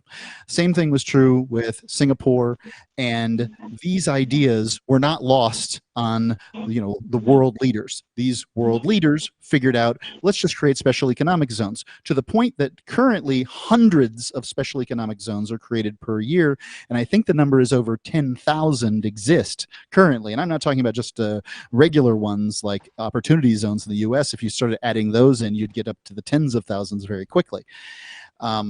So these special economic zones are no longer even special, right? Like they're just economic zones, and they're attracting business hand over fist, and people are doing business, and the people who are doing business in these places are making a lot of money. and being very successful. So the next, to me, logical step is to create a special autonomous zone, a zone that's able to set up not only its own economic laws and economic rules, but able to set up other civil rules and that sort of thing. And this isn't an independent nation by any stretch of the imagination. It's just a place where you can go and be more free than you currently are. Now, are they in their infancy? You better believe it. They're absolutely in their infancy. And do I think it's a good idea to go there? Well, as a person, as the only person in this conversation that has stayed there overnight multiple times, I'm going to say, you got to really want to be a pioneer to go to one of these places. But if you're going to make the wild claim that New Hampshire is going to be the free place and it's going to secede from the Union, like that's the crazy position. That's the position where 20,000 people are going to affect 1.4 million. It's laughable. Go ahead, Andrew. Okay. So I didn't make any claims about where is the most free place to live, because in my observations with life, like one thing that bothers me about what you say are economic zones. Like that almost, that seems like you're just replacing. That's the problem with our country in the first place, is we already have too many quote unquote economic zones that are funded by the federal government. I mean, that's literally what our whole existence is play by the rules and we're trying to get away from that, and you're just trying to draw people to a different version of that. And I mean, it doesn't make any sense. It doesn't align with anything. And, I don't want to go to a place that is fundamentally less free already and then try to recreate what they're doing, because it's already hard enough in the place that's already more free, supposedly, than any other place. And, we can still protest around here. You can't go outside of your little economic zone and do anything without Well, you could. It's just not a good idea. You kind of can't leave the economic zone without being mugged, right? Yeah, I was going to say, when you talk about not a good idea, like, you mean it's not even a good idea to walk to the grocery store that's outside of... I mean, because you could be murdered. It's so absurd what you're saying, you're trying to, okay, you know what, Mark, if you and all the people like you want to go and move somewhere, then I would love it if you just moved and went there and y'all all do whatever y'all do in your little zone. That's fine. Go do that. But you're not really talking about freedom for everybody. You're talking about freedom for your little group of people. Well, and that's true. Andrew, yeah, I think you're absolutely right about that. Mark has been clear in recent years on the show that he doesn't give a damn about other people's freedom. He's only in it for Mark, and he wants what's best for Mark. And you know what? That's fine. It's a typical, position. Most people want what's best for themselves and their family members and all that. We all have to look out for our best interests, but there is more to freedom than your own interest. It's for everybody, because as long as your neighbor's struggling, you're going to struggle. Until your neighbor can be pulled up and lifted up and do better, then you can't do better. I mean, that's just how it goes. Well, I think you also kind of stumbled onto an interesting point, and that is that Mark says that the Zona Economica, the one in Morazan.city, where it's like a closed-off, walled-off place on the mainland in Honduras where Mark has an apartment, but has only spent so many nights there in 1 year's time frame. I think Mark saying that you have to be this sort of pioneering type at the same time is admitting he's not that type of person, because he's not spending most of the year in Zona Economica Ciudad Morazan, right? Mark, how many nights per year are you spending in this place? I'm going to go ahead and say less than 2 weeks, more than one. Okay, so this is basically a vacation spot for you. I mean, you've essentially why would one go on a vacation there? I mean, it's not even a nice place to visit. Well, the more critical thing for me is something that we just sort of glazed over, but it's the fact that, you might get mugged or killed for just, this is a walled-in place, and just going to the grocery store, you might be mugged or killed, right? Well, I mean, that's a weird brand of freedom if walking 50 feet down the street, you could die. It's much further than 50 feet from what I understand. But walking you're not 500 feet. You're not finding anything 50 feet down the street. Okay, this fine. This place is rural. Okay. And then insert so- whatever freaking number makes Mark 2 happy miles. and ask Yes, the if you question walk again. 2 miles through the slums of Honduras, then yes, you're liable to get mugged, and I will not take responsibility for that. Okay, I'm not asking you to. I'm just saying that's a weird definition of freedom where you can't walk somewhere without being mugged. Weird definition of freedom. I'd like to hear the other definitions of freedom because I'm trying to use the ones that we use in the liberty community. Well, most people use the word freedom to mean the freedom to do what they want without having their rights violated by others. That is the most ridiculous, Mark. That just sounds so ridiculous when you say that, like, in response to, how do you go 50 feet or 100 feet without getting mugged going to the grocery store? Well, what kind of freedom do you want? Well, I would recommend a car. Even in the worst cities in this nation. Do you have a car? Walk to the grocery. What? Do you have a car? Do you? Use it. Of course I do, and I don't have No, I a don't. car payment. Okay, then, Mark. That's how I live free because I don't make payments on it. Hold on, Andrew. Mark, you don't have a car, so answer your own question. How are you going to get to the People grocery store? drive me there. I have drivers. has It is people. cheaper to get a driver in Honduras than it is to own a car. I'll in the have the United States. maid do it. Well, I'm just telling you, it is cheaper, Jeeves, fetch me significantly my- cheaper. It's significantly you're the cheaper for me to have a Ringo- driver than it is for me to have a car. Man, you're crazy, Mark. Thank you, I'm Andrew, sorry. for the call tonight. I appreciate Okay, your thanks. thoughts. And so, I don't Mark, want to just sound like I'm giving Mark too hard a time because, I mean, in general, I agree with him on these things. I just, there are some flaws here. Well, I'm trying to be as honest as I possibly can. Right, and I Do appreciate that. recommend people move to Morazan? No, I don't. But if you're going to sit out there and you're going to purport, and I'm not saying you are, if one is going to sit out there and purport, the most important thing in the world is my definition of freedom as defined by libertarians, I say, whoa, whoa, whoa. There is a place you can go and you will be more free. Well, will they do this, this, and this? Well, no, you don't have the government protecting you in that See, way. I think that's where we disagree because I think the libertarian version of freedom would include the ability to walk 2 miles to the store without getting mugged. The libertarian version of freedom largely addresses the state and its rules in doing this thing or that thing. It doesn't talk about non-state actors and what they may do in any given circumstance.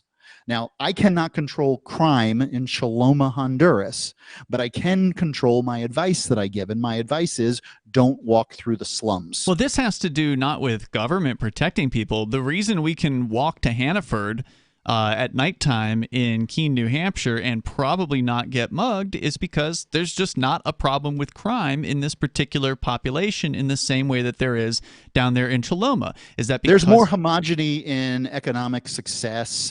There's more. There's all kinds of reasons that crime is different where you are versus where. Yeah, these people are impoverished in Choloma. They're very, very poor. That likely is because of the government oppressing them. And it has nothing to do with the government protecting us from, the scuzz that we'll walk by at the no-tell motel here in Keene in order to get to the Hannafords. Mark, I think you're wrong. I think you're limiting libertarianism and freedom to being just about the government when no, my freedom means I have the right to not be mugged by a person and by the government. For right? sure. To me, but I can't address the mugger that. is There's irrelevant. no good way to address that other than to say, hey, look, crime is a problem in this region. I know, it's but not a problem in. I know. But I'm not any freer in your scenario because I'm being robbed by an individual rather than being robbed by the government, right? My advice is don't move there for you. My point is it's not any freer, Mark, because you're just being robbed by an individual instead of by the Absolutely government. freer. You let me know when you can go write the civil laws. You let me in know New when you can Hampshire. walk down the street. I could get a gun and I'll walk down that street any old day. I've seen a guy who walked down that street every day to go to the grocery store. I saw him go to the gym. I'm telling you, it can be done. Are you But allowed to just carry never a know gun when crime's going to in occur. Honduras? Are you allowed to carry a gun there? Yeah, you can have a gun there. Sure. Really? Okay. I know a lot of people say that the United States is the only place where you're allowed to have guns, and You probably should have. You probably should go through some legal hoops and some things like that. But good advice in general. I can own a gun. When you were in Morazan.city, Mark, and you were staying there for, you said, a week to 2 weeks, Sometimes accidentally leaving my door unlocked at night. Yep. Were you? Well, I mean, it doesn't matter because you said you're in a guarded area, and there's people that live there. People are presumably vetted that are living there to some extent. Did you actually go to the grocery store, or did you hire people to go to the grocery store on your behalf? Both of those things. So you did go to the grocery store. Yeah. Okay. All right. Just curious. There's several of them. I was just curious to see if you'd actually had left the walled safety of Morazan.city. I've been all over San Pedro Sula and a few places in Choloma. I mean, I don't recommend hanging out there. Okay. I just it's hard to take you seriously on this because on one hand you say this is the freest place, Morazan.city. I've been to these places and I know this is the freest place on the planet, but then you aren't willing to spend more than a week of your life there in a year's time. It's not important. That particular aspect isn't important to me. I have business to be done in other places, so I don't want to stay there. My family doesn't live there. I want to see my son Jack. I'm not going to just take him and live in this tiny little enclave. That's ridiculous. It's not for me. Can we just clip that and just have that there? Jesus Christ! I don't look. I'm telling you, this is only for the most avid, rabid libertarians, of which you are apparently not one of those. I'm not, and I never have purported to be. That's why I'm saying it's hard to take what you're saying seriously. You say on one hand this is for people that really love freedom, but you yourself aren't willing to spend freedom, time there. You'd go down there and check. You'd go see what it was like. Well, we can't. Oh, I know that. But if somebody else, okay, the third person, if someone cared about this, they'd actually go down there and take a look, like many libertarians have. And the critiques, there's not very many. It's boring. There's also not very many people there. Well, that's because people come and go. Right now it's you as a Honduran, you have to make the choice. Do I want to live in an area where it could be that the government decides to roll a tank in the next month? Yeah. And if the answer to that is no, then maybe you don't want to be there. But many of them consider the air conditioning and the $120 a month rent and all that stuff worth it. And you mentioned there are 64 family units there, effectively, right? 64 housing units. Or there are apartments here in Keene that have more than that. Apartment complexes that have more units than 64? Yeah, okay. What you're selling here it's not even qualified to be called an enclave. This is a cubbyhole of a society. Well, I'm not even sure it's a society. I mean, they go and play soccer and they have little stores and stuff. I mean, it's a functioning society, sure. All right, let's go to the phones here. Sarah's on the line in New Mexico. You're on Free Talk Live. Go ahead, Sarah. Oh yes. So I got really good news. Is that red stop on red traffic light been a success. Ian just watched my soul leave my body. Stop on red traffic light. What? Yes. So Mark, did you know that if you do the speed limit, if everybody does a speed limit, it'll keep on staying green. There's about 4 signal lights on this road. Okay. And then but if any one of them gets above the speed limit, it'll automatically turn red. Oh, yeah, you called about this before. This is the lights that are designed to punish people for speeding by flipping to red if they detect anyone speeding on the road. Yeah, it's like a herd, but so that people are getting the hang of it now. So they're slowing down because they just want to keep moving rather than being stopped. So they're catching on, and this road led in. How do you know that? How do you know they're catching on? Somebody wrote a news article. Well, because they were saying that they are slowing down. It was announced that it has been working. So I just call the NMDOT. I'm letting. How do people even know? Who calls the DOT to talk about stoplights? Huh? Well, because they announced on the radio news. It was announced on the news that they're slowing down. But how do people know that this is what's happening? The average person in Albuquerque, they're not like you, Sarah. They don't pay attention to the Department of Transportation's press releases.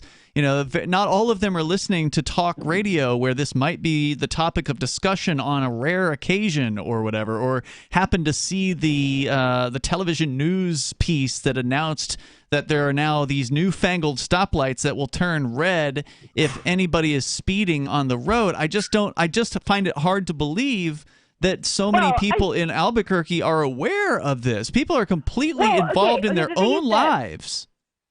Well, here's the thing. You're right. Most people don't pay attention. Nobody knows anything what's going on until it's too bad, until they got a problem.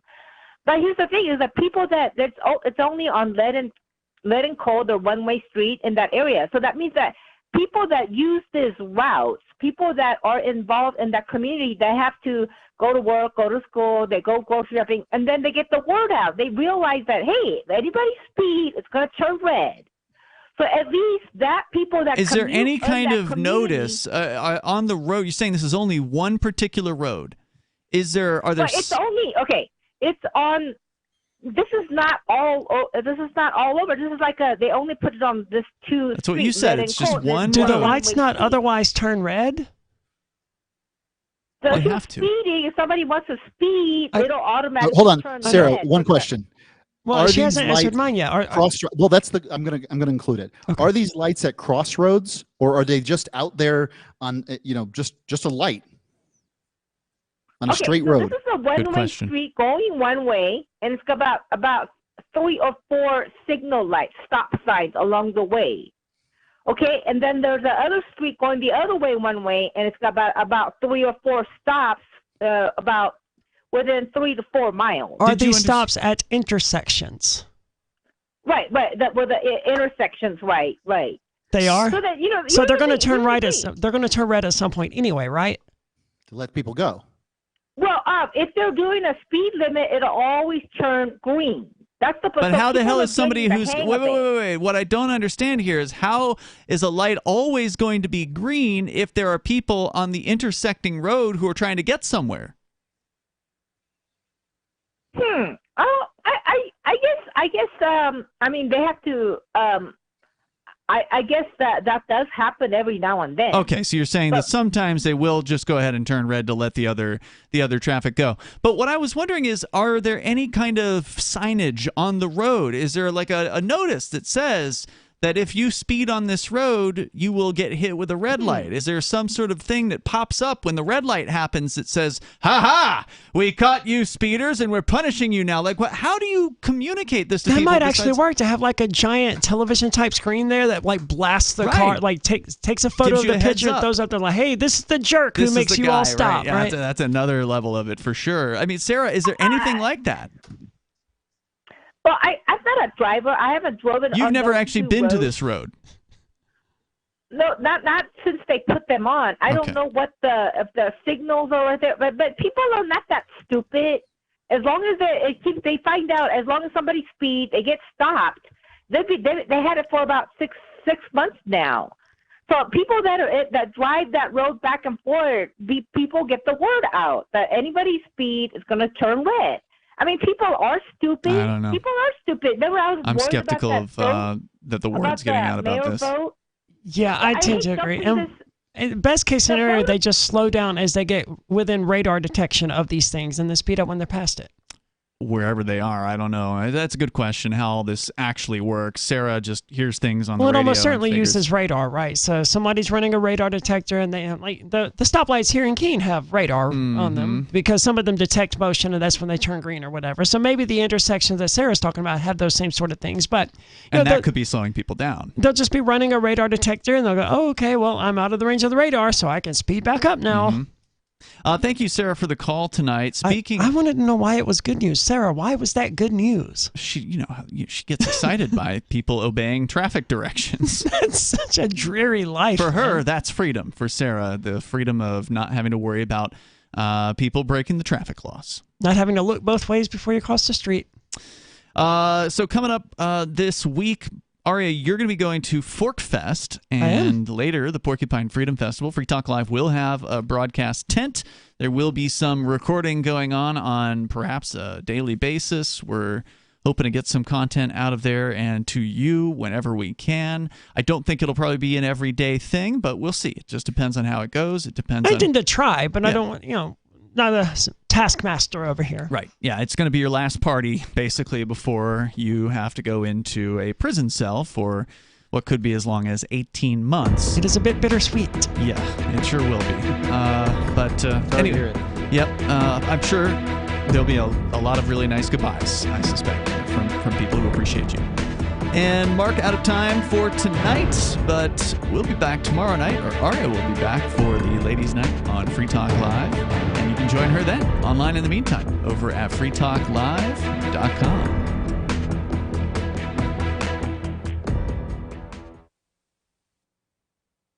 Free Talk Live is brought to you by Dash Digital Cash. Dash is the cryptocurrency designed to be used for spending. In addition to being one of the world's first cryptocurrencies, Dash was the first crypto project to have a decentralized autonomous organization that to this day continues to improve and promote Dash. Every month, 10% of the mining rewards go into a treasury. Anyone with one Dash to spend can put forward a proposal to the Dash masternodes to vote on. The masternodes vet the proposals and decide which ones move forward and are funded by the Treasury. In fact, that's exactly how we got this sponsorship. Nowadays, DAOs are plentiful, but Dash paved the way by doing it first, nearly a decade ago. Dash is one of the oldest cryptocurrencies and is widely available on exchanges and in multi-crypto wallets. It's easy to get and use Dash. Start by learning more at dash.org. Thanks to the Dash DAO for sending us 32 Dash per month to promote Dash on the air. Visit dash.org to learn about Dash. Dash.org.